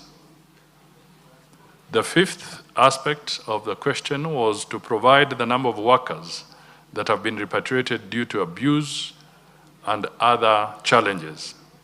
Mr. Speaker, the number of distress cases handled from the Middle East from 2023 to date are 3,452. Finally, the member wanted us to explain why the minimum wages of Kenyan domestic workers in the Gulf countries has not been renegotiated in line with regional benchmarks such as the Philippines and Sri Lanka. The bilateral labor agreement for domestic workers was signed in 2018 and it came into operation in 2019. In addition, a meeting held in February 2019 between the representatives of the Saudi manpower companies and Kenyan recruitment agencies agreed on a minimum salary of 850 Saudi riyals, that is about 30,000 Kenya shillings. However, from 1st October 2025, Saudi Arabia officially launched phase 3 of its wage protection system for domestic workers. Under this phase, all employers who hire 2 or more domestic workers are now required to transfer salaries through official digital channels via the MUSAND platform. This step reflects the Kingdom's strong commitment to safeguarding workers' rights and ensuring timely, transparent, and secure salary payments. By January 2026, the system will become mandatory for all domestic workers in Saudi Arabia, regardless of the number of employees. The WPS system for domestic workers is the first system of its kind globally to cover this category of workers. And this represents a landmark reform from the Kingdom of Saudi Arabia so that it strengthens protection, promotes fair treatment, and enhances trust between us and recruitment officers. This initiative will support our shared goals of ensuring the dignity, security, and welfare of domestic workers while further enforcing our collaboration. Lastly, Mr. Speaker, let me just reaffirm that our citizens are not merely migrating for work. They are being actively recruited worldwide because of their skills, resilience, and work ethic. The government celebrates this global recognition and will spare no effort in building robust systems, including bilateral agreements, real-time embassy interventions, verified recruitment, and enforceable protections, so that every Kenyan who steps out to earn abroad does so with the full backing and shield of the government. Naisula. Thank you, Speaker, and thank you, Prime Cabinet Secretary, for your response. I just have two follow-up questions. Is it a coincidence that Saudi Arabia is where we get all, or Middle East, is where we get most of the complaints about Kenyans being mistreated there, and not other parts of the country? Because I'm sure there are other Kenyans who are going to work in other parts of the world, Mr. Speaker. I would also like to say that it is important that we get the full terms of the current bilateral labor agreement, because that is what I asked for. Even if you're working on the new one, it is important that we get to see it, because it will put, and I think, Mr. Speaker, just a statement that I would like to make, once these things are settled once and for all, it will avoid a lot of misinformation out there, Mr. Speaker. And so it is important for the Prime Cabinet Secretary to just come outrightly on some of these matters so that it can put to rest once and for all, because I'm sure this is not the first time that we've had this question in this House. Shakil first. Kisumu Town East. Thank you, Mr. Speaker. I'm also the chairman of APNAC, the African Parliamentarians Against Corruption, and in the next meetings we are talking about the problems of migrant workers as one of these issues. The question that I have, I'd like a confirmation from the Chief, from Honorable Mudavadi, whether, for the Foreign Minister, whether in his knowledge, has the Gulf countries and Saudi Arabia now banished that system that they used to sell? I don't know what it was called. They used to sell their workers because these workers were under contract, and then they would literally sell them like a slave trade. And they were not allowed to do anything else, and they had no say in the matter. I was told those regulations were being revised. Can you confirm to me whether he's aware that they have now been changed, and actually that very, very defective and horrendous system has now been abolished? Thank you. Tandaza. Asante, Mheshimiwa Spika. Swali langu katika wale ambao umeorodhesha 594, nina hakika kuna Zawadi Abroad na kuna kampuni nyingine inaitwa Think North. Hawa walikuwa Kwale, kwangu Matuga, wakaweza kusajili vijana 61 miezi 4 iliyopita. Kisha wizara kupitia zile special funds za maalum za Uwezo Fund wakapeana pesa, wao wakachukua na pasipoti zao, miezi 4 imeisha na mpaka sasa hawajapata habari zozote. Mheshimiwa Spika, vijana hawa 61 jana walikuwa ofisini wakipanga kuandamana leo kuitisha pasipoti zao, kwa sababu kwa kipindi cha miezi 4 sasa hawawezi kusafiri na hawajui kunaendelea nini. Nikawaahidi kwamba najua leo waziri atafika na pengine wataweza kupata afueni, na ndio maana alizungumza Kiswahili kwa sababu ni maana wananisikiliza. Kampuni hizi mbili, kuna hatua gani ambazo wizara itaweza kuwashukulia za dharura ili waregeshe pesa pamoja na pasipoti, kwa sababu ni kama waliwatapeli hawa vijana. Asante Mheshimiwa Speaker. Oundo. Speaker, thank you, Honorable Speaker.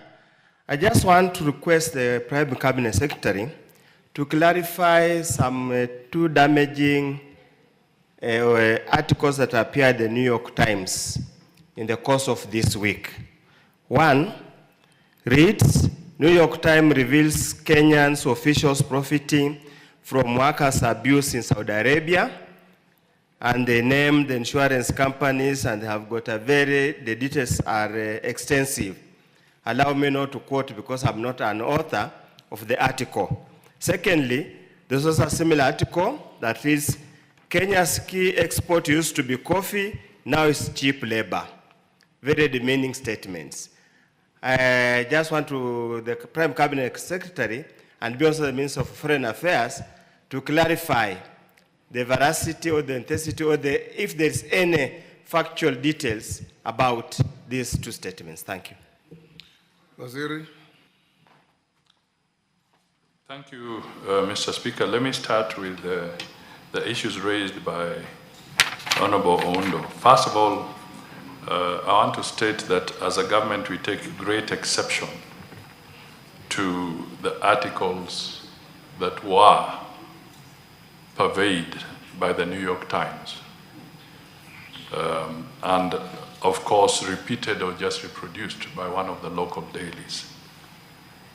We want to state clearly that Kenya is a responsible member of the international community, and we do not engage in any human trafficking, neither does the president of this country or his government engage in any slave trading. It is indeed unfortunate and irresponsible that those are the kind of communication that we see. It is unfortunate that that kind of sensationalism was brought out. And I think we should all treat that with the condemnation that it deserves. And clearly there are some defamatory issues that are raised in these articles. And that will be a matter for a different aspect. Now, let me come to the specific issues that I raised. First of all, the data we have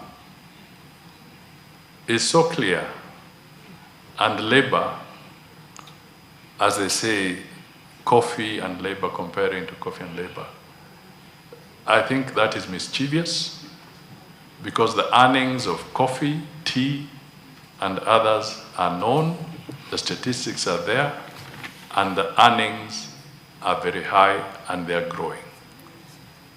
So for the New York Times to actually stoop so low and purvey a falsehood that migrant workers on their own is not factual, and it's wrong. The second thing that I would want to point out now is that the issue that raised by the Honorable Shakil, as part of the reforms within the Kingdom of Saudi Arabia, is that they have moved away from the kafala system. I think that's what you are looking for.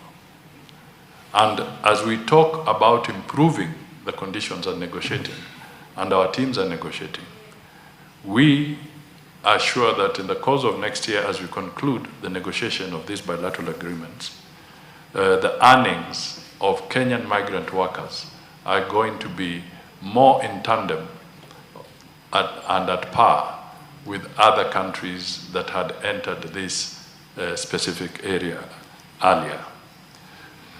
The other thing that I would want to point out, Mr. Speaker, is that Kenyan migrant workers are not the only migrant workers in the Kingdom of Saudi Arabia. When you talk of countries like Sri Lanka, Philippines, India, Pakistan, you have even more migrant workers in those countries. Some of them have them in their millions. So Kenya is a very small component when compared to some of these countries. And therefore, the perpetuation of a narrative that it's only Kenya that is in distress, I think is not the case. But we focus on Kenyans, and we are going to work to improve the arrangements for Kenyans through bilateral agreements, not just in Saudi Arabia, but in all Gulf countries and even in other countries.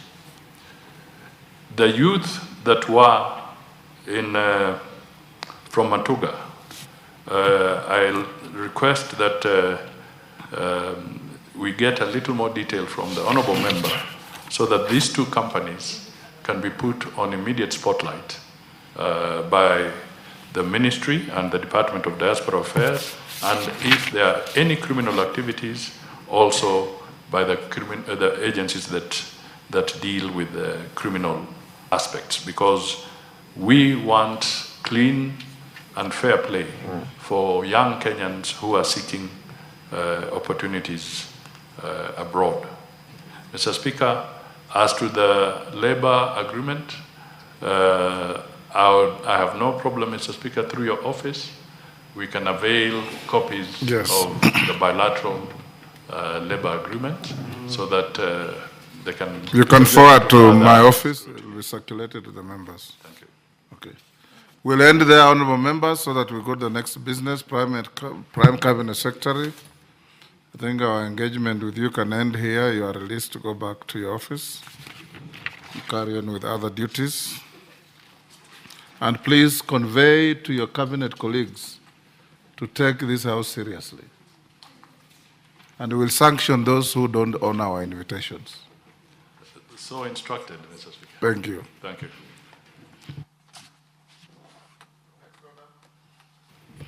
Order number 8, motion, consideration of comprehensive economic partnership agreement between the Republic of Kenya and the United Arab Emirates. Question on proposed amendment to be put. Order members on their feet, take your seats. Ondo, don't freeze, take your seat. Honorable members, records show that an amendment was moved by the Honorable Dr. Nyikal, and it is now a question to be put on the amendment at order number 8. If we carry the amendment, then I will have the motion as amended.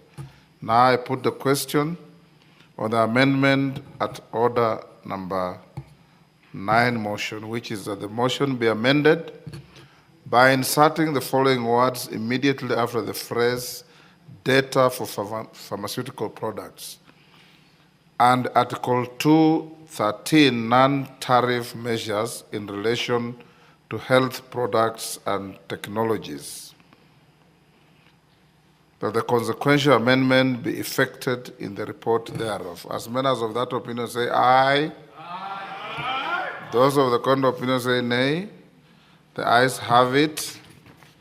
Now the motion as amended will read as follows: that this House adopts the report of the Departmental Committee on Trade, Industry and Cooperatives on its consideration of the Comprehensive Economic Partnership Agreement between the Republic of Kenya and the United Arab Emirates, laid on the table of the House on Thursday, 13th November 2025, and pursuant to the provisions of Section 8.4 of the Treaty Making and Ratification Act, Cap 4D, approves the ratification of the Comprehensive Economic Partnership Agreement between the Republic of Kenya and the United Arab Emirates, subject to reservations of Article 1333, protection of undisclosed test or other data for pharmaceutical products, and Article 213, non-tariff measures in relation to health products and technologies. That is now the motion before the House. The debate continues, and Honorable Dr. Nyikal requested that I give him the first opportunity to speak to the motion as amended. Thank you, Mr. Speaker. This motion has 1 hour and 20 minutes to go. Dr. Nyikal, and everybody who debates now, debate on the motion as amended. Clerk, will you circulate that to the members? Thank you, Mr. Speaker. Let me start by thanking the honorable members for actually passing the amendment that we introduced on 2.13. Mr. Speaker, I don't know much about trade, but I have faith, and the report I've seen, the Committee on Trade has done due diligence on all the articles and therefore protected the interests of Kenya. But I only want to speak on the other amendments, 13.33, Mr. Speaker, because this again was an amendment that was actually affecting the use of health products and technologies. Mr. Speaker, it's always important that when we have these trade amendments, it is important to look how health is affected, because there is a temptation to look at all the health products and technologies as also merely part of the goods that are be traded, the way you would trade maize, the way you would trade sugar, the way you would trade telephones, and so on. But this is not so, Mr. Speaker, and quite often, if you are not careful, you find that articles are introduced that are actually very restrictive. Like on the 13.33, basically was introducing what what is called data exclusivity, meaning, Mr. Speaker, that once a product is introduced in the country and our regulatory authority is given some data on that drug or that health product technology, then nobody else for 5 years can actually use that data or introduce a similar product for 5 years. And what that does, Madam Speaker, is that it actually, in a way, extends the patent period, and which means that even a drug that is out of patent still is protected by this. And what the most impactful aspect is that it then inhibits the introduction of generics. And normally, the branded molecules are so expensive. And once you have generics that are working, that are actually more cost-effective, you cannot use them. And there's evidence all over the world that countries that have done that have actually ended up that the cost of their healthcare go up, the cost of drugs go up. And many countries actually disagree. Like I appreciate the work that was done by the committee, pulling out examples like South Africa actually declined to sign an agreement that brought that aspect. Nigeria is negotiating currently, but is resistant to introduce data exclusivity. India, again, does not contain that at all. And in Colombia and the US, FTA, a 5-year data exclusivity resulted in a $400 million increase in the cost of drugs over a period of time. And countries like Colombia, United States, Jordan, Thailand actually have realized this, even Netherlands. So once again, I appreciate what the committee did in looking at it, and therefore bringing reservations on Article 13.33. And once again, I appreciate the fact that we have also brought in reservations on 2.13, and therefore protected our health sector from a possible high cost. The one we've just done for those who are not there was actually worse because it was totally inhibiting our regulatory authority, the Pharmacy and Poisons Board, from taking action by introducing an issue of non-tariff barriers, so that a whole regulatory authority is actually considered in its actions as a non-tariff barrier. And with that, Madam Speaker, I therefore support the report as amended. Thank you. The Honourable Member for Matungulu. Honourable Stephen Muller, I can see you have the intervention button. Okay, not there. Okay, Honourable Shabir. Thank you, Madam Speaker. Madam Speaker, I stand to support the motion with the amendment that we have just passed. The motion that was put through to the Trade Committee to rectify an agreement with the Emirates had within it a little bit of mischief. The mischief related to the issue of drugs. And if we had not been able to, and I want to thank the House for agreeing to amend that particular element. If it had not been done, and if we had not been cautious enough, the price of drugs in this country was going to double, even triple, because we would now be stuck for 5 years with certain brands who have already established themselves in the Emirates from other countries, so they're not seen as Western brands, and they would now, we would be now bound to purchase from them. The generic drugs, even for AIDS, madam, even for diabetes, as I suffer, prostate cancer, and others, the cost of the drugs are coming down. However, the cost of the drugs of the branded product is horrendously high.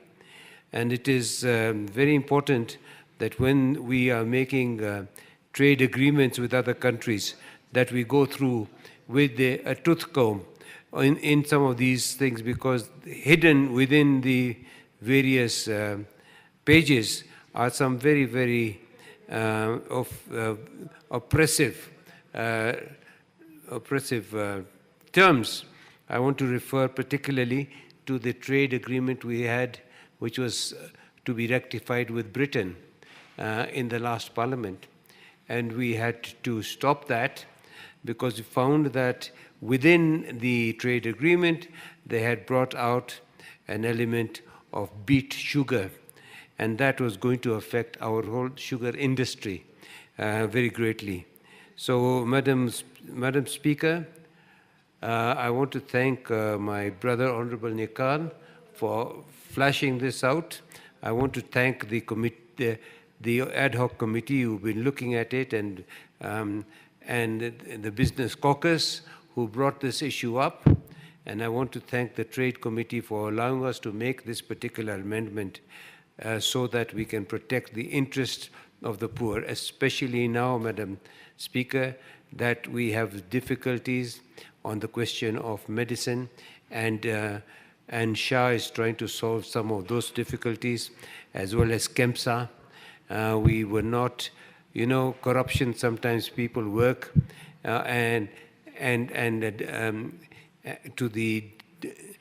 due to the debt, and come up with certain clauses that bind the country at a later time. Luckily, we've picked this one up, and I do support most wholeheartedly. Thank you, Madam Speaker. Member for Ruaraka? Member for Ruaraka, do you want to contribute? No, Madam Speaker, I'm waiting to contribute in the next matter in the order paper. All right. The Honourable Member for Tetu? Speaker, I also do not wish to contribute to this. I'm waiting for the next. Okay. Honourable Owen Bayer? Honourable Speaker, I think this motion was comprehensively debated, and I think what was an issue was the amendment. And I think previously there was a general agreement on the amendment, and therefore you can see, Honourable Speaker, it is important that we move to Article 95 and say that, Honourable Speaker, the debate on this is enough, and let's move to the next. I thank you.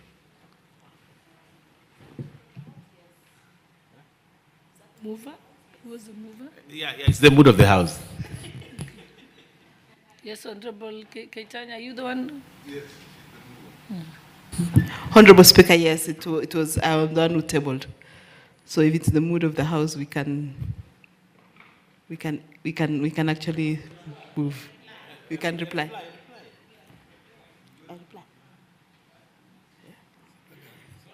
Yeah, Honorable Speaker, I beg to reply.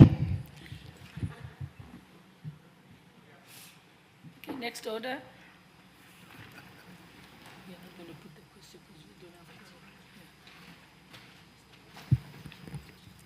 Order number 9, the Judges' Retirement Benefits Bill, National Assembly Bill number 27 of 2025, second reading.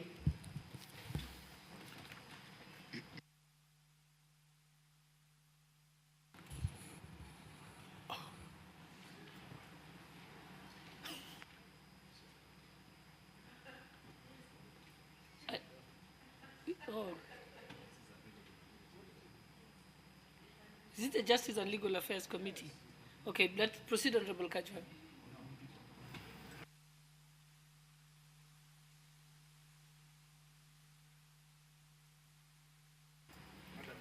There seems to be a dispute here. He says that it's a bill of the majority leader.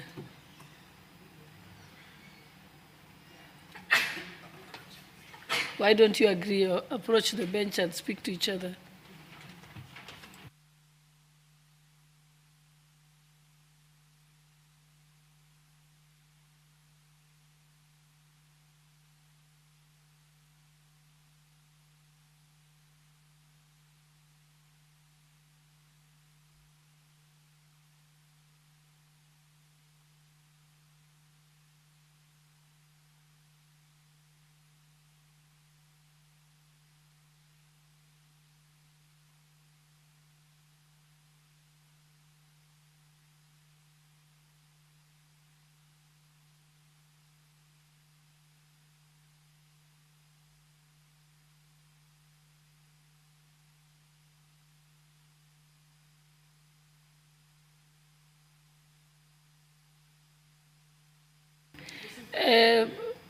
Honorable Kajwang, why don't we let,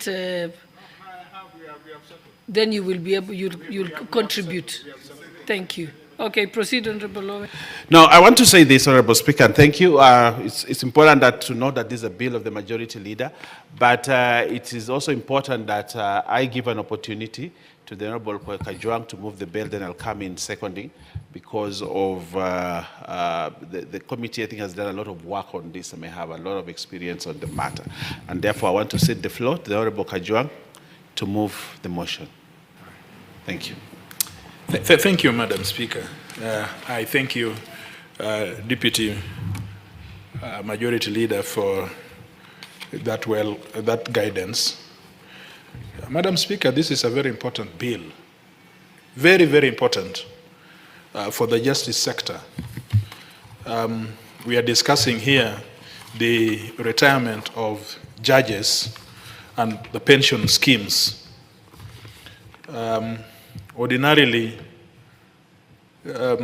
this could be moved by the leader of majority because he's the author of the bill, but those of us who have been in the committee and who have investigated this issue, interrogated this issue, we feel that we need to put a few things on the floor so that when the bill is debated, it is debated because of substance and content rather than from a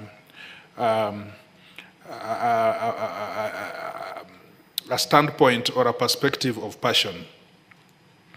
You know, since 1993, the judges were formally removed from the executive.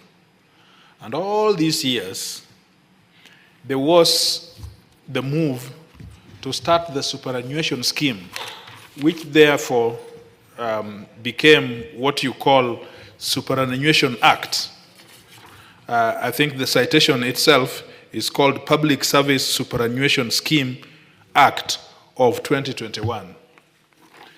And for all this time, the public sector have enjoyed a fairly modern and robust pension system. This House, for example, I see. Mr. Speaker, I beg to move the Judges' Retirement Benefits Bill 2025 to be now read a second time. I was on the point of demonstrating that for more than 2 centuries, the judges have plowed the garden without any representative of a future retirement system. And I have shown that public sector in the act called Public Service Superannuation Scheme in 2021 have carried all the public sector or public service retirement benefits. This house itself has a retirement system, although we are still working around the pensions, and this is a big issue that some of us who are senior in this house, I see very senior members in this house, are discussing the question of retirement in this profession that we do. The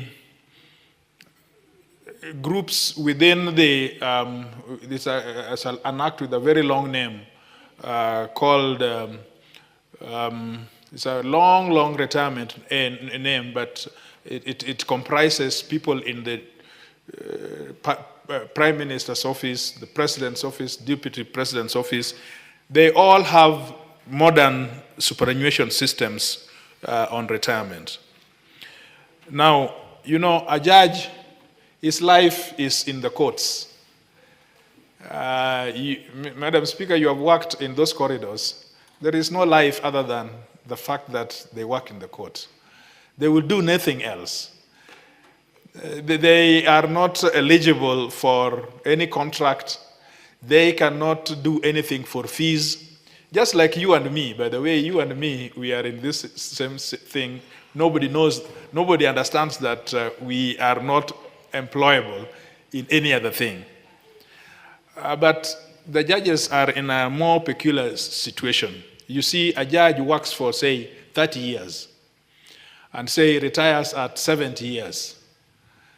My retirement usually is every 5 years. And now I am a few years, just a few months from retirement. But I will still have not reached the age of 70. But this person who works for 30 years, retires at 70, probably has a wife or has a husband who is his or her age mate. They are all both 70 years. They go home and they are unable to do anything except to rely on the old colonial pension act. This is the context that these judges are coming before us for legislation to design what is the Judges' Retirement Benefits Bill 2025.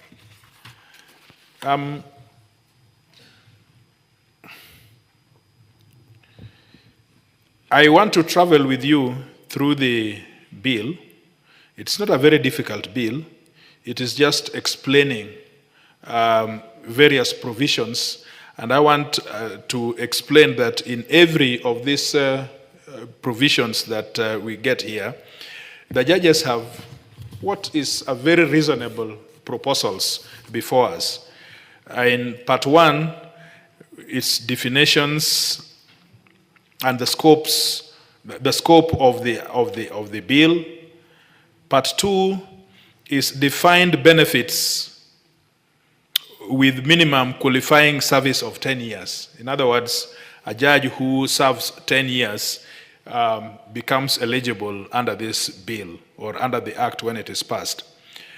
And provisions prior to service recognition. More importantly, monthly pensions payment pegged on emoluments and annual increases based on the consumer price index.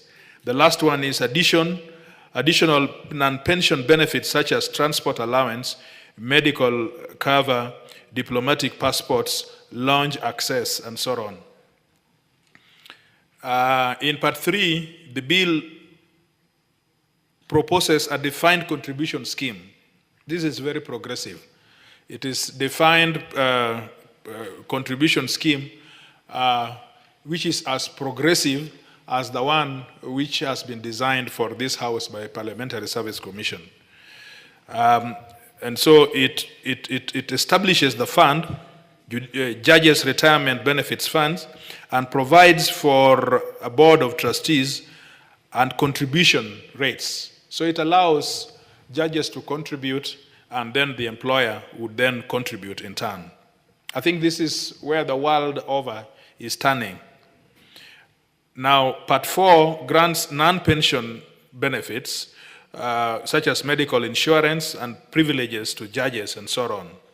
And Part 5 handles the miscellaneous provisions, appeal rights, registration, protection, and exemptions and transitional arrangements. I want to let you know, Madam Speaker, that this bill, of course, it will exert financial burden to the exchequer, but it is before us with concurrence of Treasury. We are not looking at it for the first time. It has been looked at by Treasury. But think about it. When you look at all the financial arrangements, the burden that has been proposed is around 253 million. 253 million, with 3.7 annually going towards medical insurance and retired judges. Looking at the importance of the judges' work, looking at independence of the judiciary, the need, considering the distinguished career and service that the judges are giving, and you see, not every day a judge will be 10 years serving who would retire. In fact, if you count it, probably around 3 or so judges, about 3 or so judges within this period would retire. So when you do the actuaries and when you do the computations, even the one which is before us as Parliamentary Service Commission is more expensive than what the judges are proposing. But we want to affirm our commitment to the constitutional principles of judicial independence and the dignified manner and retirement that we are proposing for the judges. I want to say that this thing is not being proposed as a matter of we are not giving judges a favor. We are not giving the judges a favor. We are distinguishing them for the service that they have done to this nation. And so I would encourage all of us who will contribute and persuade you that this is the right way to go. Of course, I know that there are some subtle issues which need amendments, like every other legislation would. But the general principle, the general affirmation that judges in this country have stayed for all these years since independence without retirement promises is something that we need to look at. Madam Speaker, I know you know so many judges because you worked there who have retired. And you now meet them once in a while, either in the fora or in the supermarkets. And sometimes you look down that this is a judge who has done all that he could. And he has reached a senior age. But the judge is unable to afford taxi home. You know? Judge is unable to afford a newspaper in the morning just to keep him informed. The judge who has worked in all these stations and have gone around wants to retire back in the rural home, but she is 70 years and cannot bend to clean the house. just because we are unable to afford this judge some one compound labor, to help her clean the house. This is a judge that is so distinguished that we call for peer performance, we call for mentorship, we call generally for wisdom. And yet, we pass them on the way and splash water on them because they are unable to afford how to walk home.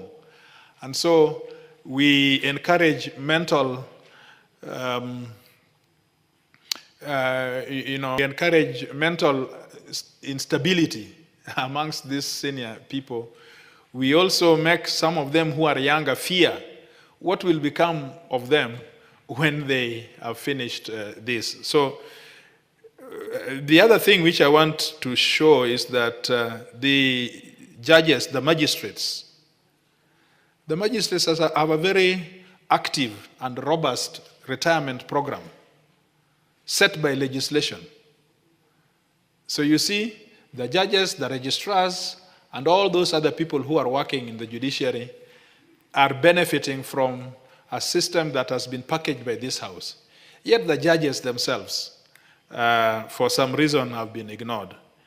I want to urge that we find this bill to be very positive and to support the policies that have been outlined here.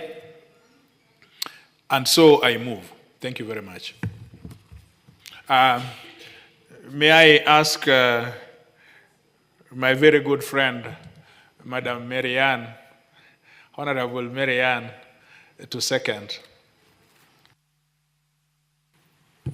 Honorable Speaker, as I stand to second, allow me to make a few comments.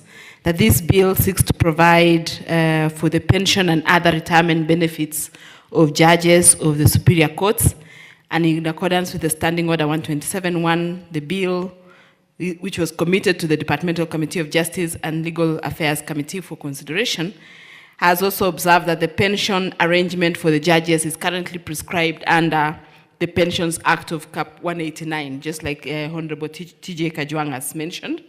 And this came into operation in January of 1946. In 2010, the government undertook pension reforms in the public sector, shifting the pension schemes from defined benefit schemes to defined contribution schemes. The pension reforms were implemented through the enactment of the Public Service Superannuation Scheme Act of 189, Cap 189, which established the contributory scheme to provide retirement benefits to persons in the public service.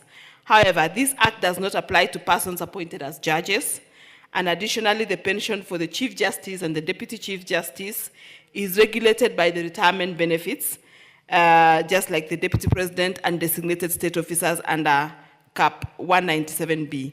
The implication of these reforms is that judges are only state officers and public officers whose pension is still governed by the Pensions Act, which is not responsive to the contemporary realities. Honorable Speaker, the bill is guided by Article 164 of the Constitution, which requires any pension reforms that affect judges should not vary the remuneration and benefits payable to a judge to their disadvantage. Article 164 requires judges who are in the defined benefit scheme to remain in such a scheme or for the components of the scheme to be enhanced. The Pension Act provides for a defined benefit plan where the government, upon retirement of a judge, pays the retired judge a sum of money which is determined by amount of salary, length of service, and fixed accrual rate. For this reason, the bill provides that the judges who are in office at the commencement of this act shall retain the defined benefit plan in the payment of their retirement benefits. Some of the clauses that I thought we could highlight here could be like the first clause is clause 9, which provides that the pension, gratuity, and benefit shall be a charge on the consolidated fund. And that is under Article 262C, which states that money may be withdrawn from the consolidated fund as a charge against the fund authorized by the Constitution or an act of Parliament. Clause 27-28 also provides a life insurance policy for each member whose costs shall be met by the government, and also makes additional voluntary contributions, and also gives an opportunity for a member to make additional contributions voluntarily to his or her retirement savings. Clause 34 entitles a member provides that a member can withdraw the balance of their retirement savings, except for what was contributed, that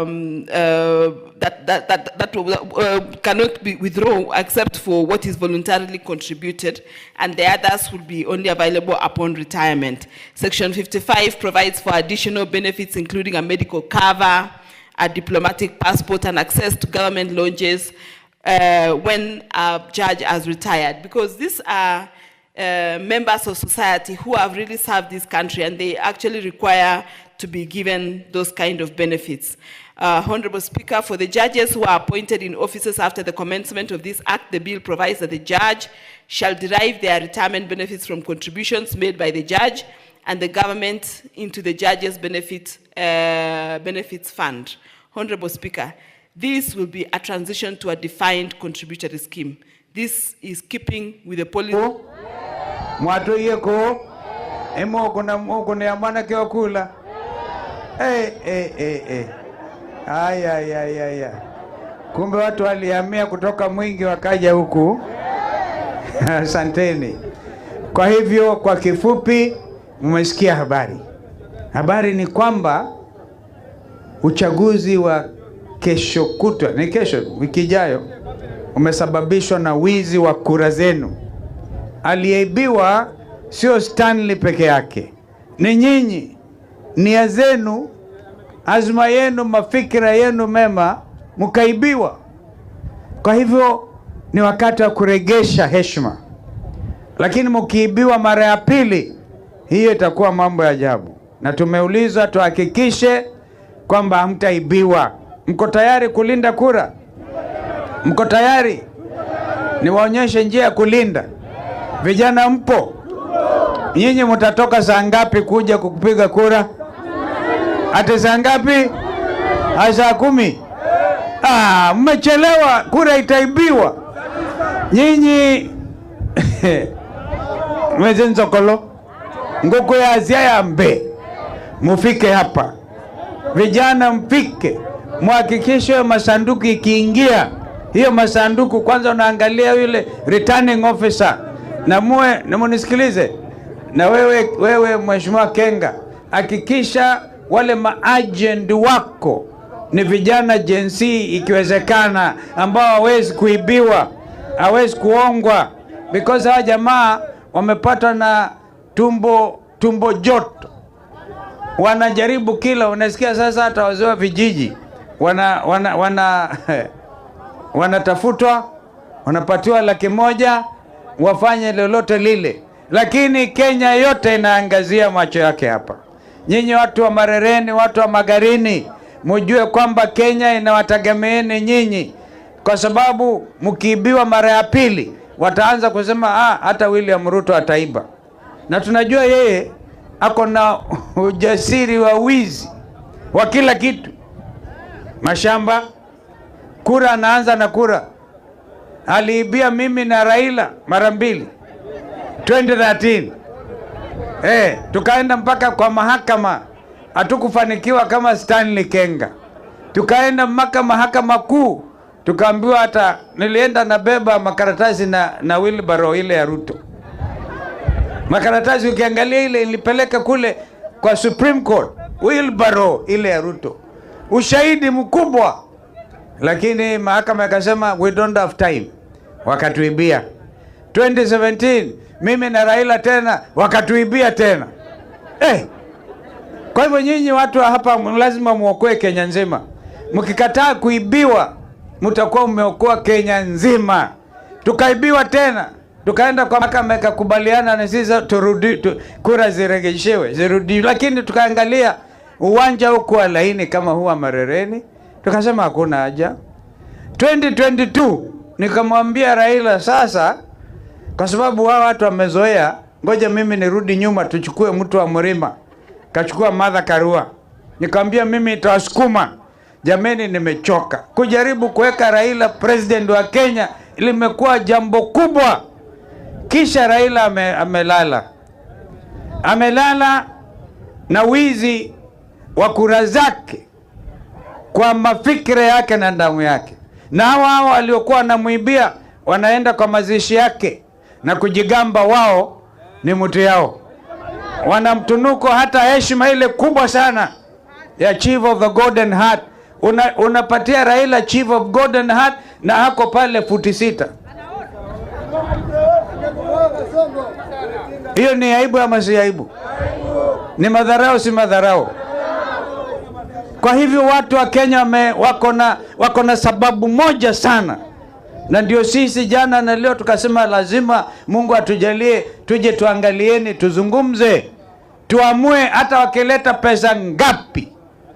Kwanza mkule hizo pesa. Kwa sababu ni zenu. Ni zenu zile anachukua ushuru wote. Ndugu yangu Eugene anauliza Ruto ataweka pesa mfuko, lakini hakuwaeleza ni mfuko gani. Kumbe ni mfuko yake mwenyewe. Anakusanya ushuru kila mahali.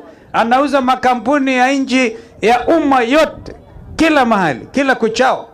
Na sisi tunasema ule wakati umesalia, kama ni mwekezaji kutoka nje ya Kenya hii ambaye ananunua mali ya umma akiuziwa na Ruto, ajue tukichukua mamlaka tutatupilia mbali makubaliano hayo, turegeshe mali ya umma kwa wananchi wa Kenya.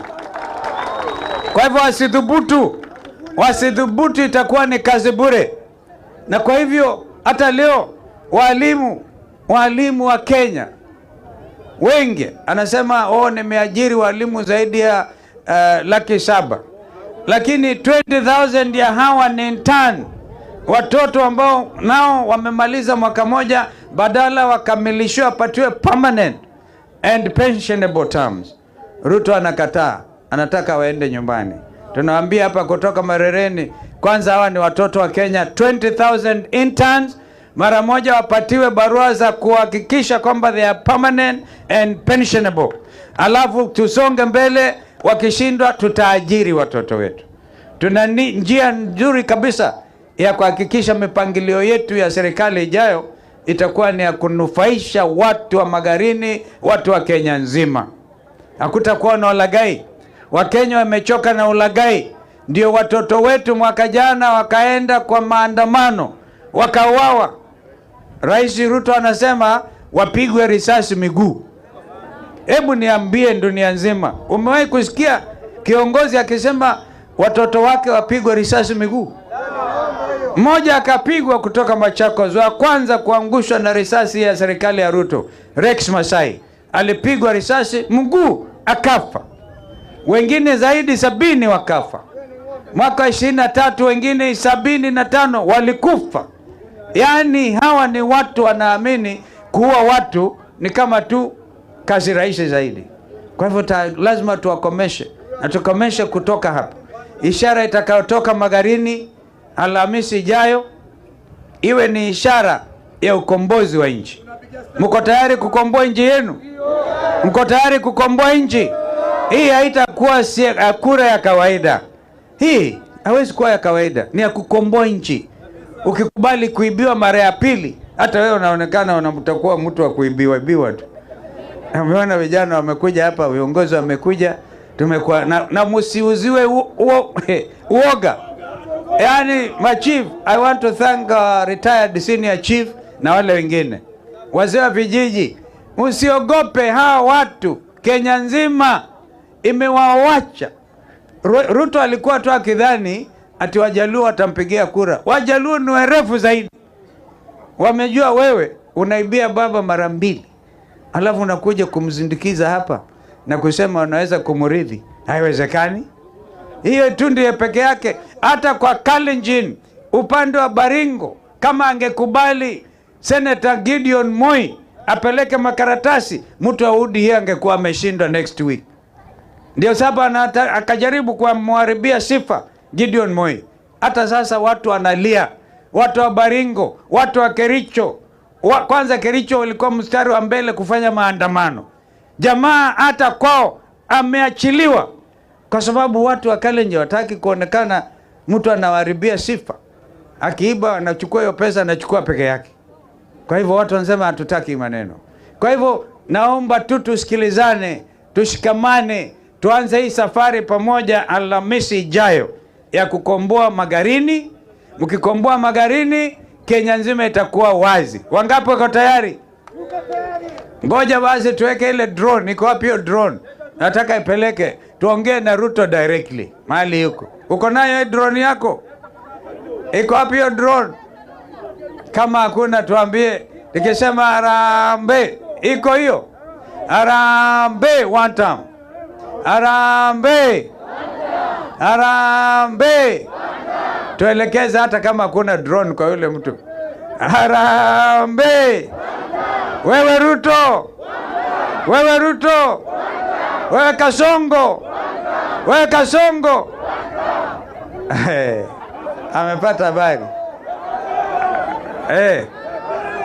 Kwa hivyo mambo yataanza hapa, na Mungu awe nanyi, awape ujasiri, awape ushindi, na sisi tutakuwa pamoja nanyi. Asanteni sana.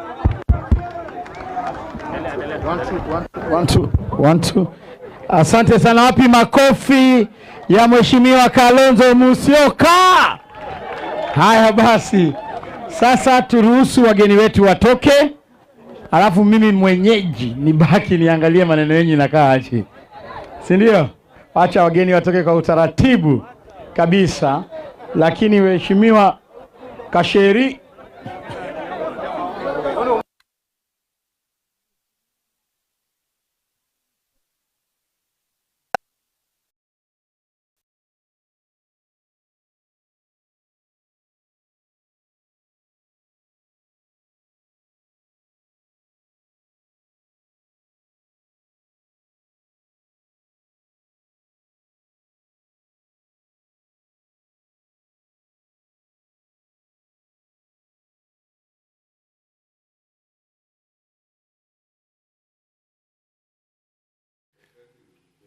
and also look at it. Because how, if a judge retires, now I want you to listen, Honorable Speaker, if a judge retires, he has additional non-pension benefits, additional, such as transport allowance.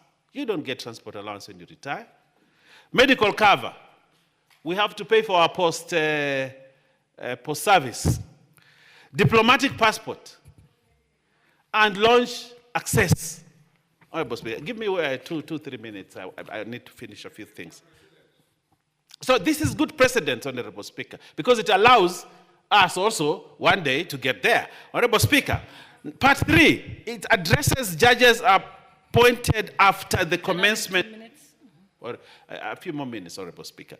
These judges will be placed under what we call a defined contribution scheme, aligning with the government's pension reform policy. And I think Honorable Kajong has talked about that. But Honorable Speaker, I also want to look at part 5. It grants non-pension benefits such as medical insurance, and privileges to judges who retired after August 27, 2010. And this is fundamental, Honorable Speaker, because judges who retired after the new constitution, we see them.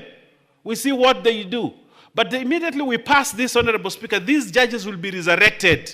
It will be resurrection time for them, Honorable Speaker, because they will start enjoying things that they are not enjoying now. And I think this is good. We are giving honor to senior citizens who have served this government well, Honorable Speaker, and this country well. And I think this is important that we mention, Honorable Speaker. Honorable Speaker, Part 5 handles miscellaneous provisions, including appeal rights, regulations making powers, protection of pension from attachment, exemptions from the NSSF Act, and I think this is very important.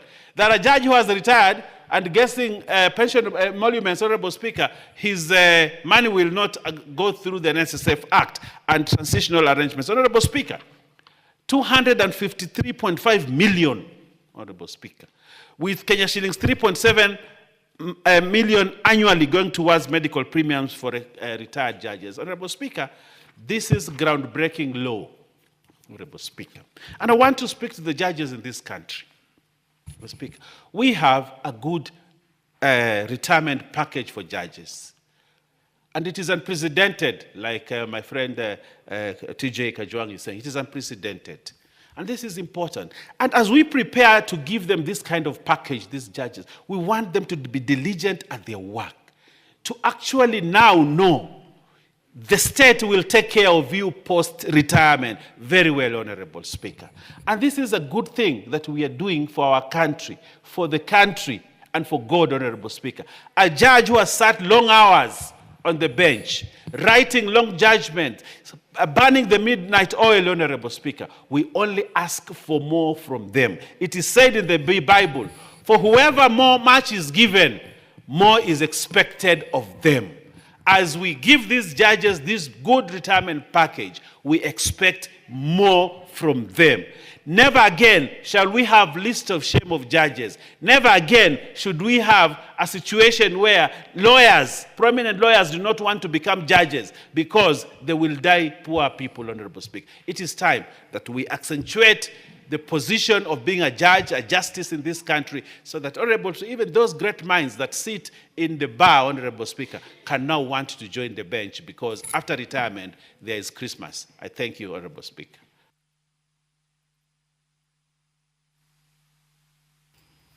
The Honorable Ngusia.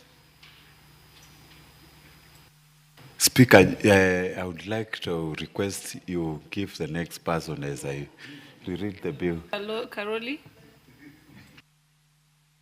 Thank you very much, Right Honorable Speaker. I rise to support this bill. I think it is long overdue. We should have had this many, many years ago, given the transformation that we expect from our judiciary. I think finally it is here and we should support it and also acknowledge why we need it. I think it is important that we guarantee financial security of our judges in retirement, not as a gift, but as a way of protecting the institution and enhancing the independence of the judiciary. I think it is so fundamental, if you look at our constitution, that an independent judiciary is one of those three arms of government, and there are very many principles around it, and we all appreciate why we need an independent judiciary. But if we don't give the judiciary financial autonomy, either in budgeting or in terms of salaries and the way they are paid and benefits and pensions in their retirement, then we truly are not serious about having an independent judiciary. This bill is quite innovative in some ways. I've noted some very interesting points here. It says that a judge will qualify for pension after 10 years of service. Or if you have not made it to 10 years, then you will get a gratuity. It also says that if you have been a public servant or a public officer and then you join the judiciary, the 10 years will not apply because you can build on to the other years of public service. But most interestingly, I've noted that it allows benefits of judges to be shared by their spouses, whether in death or, especially in death.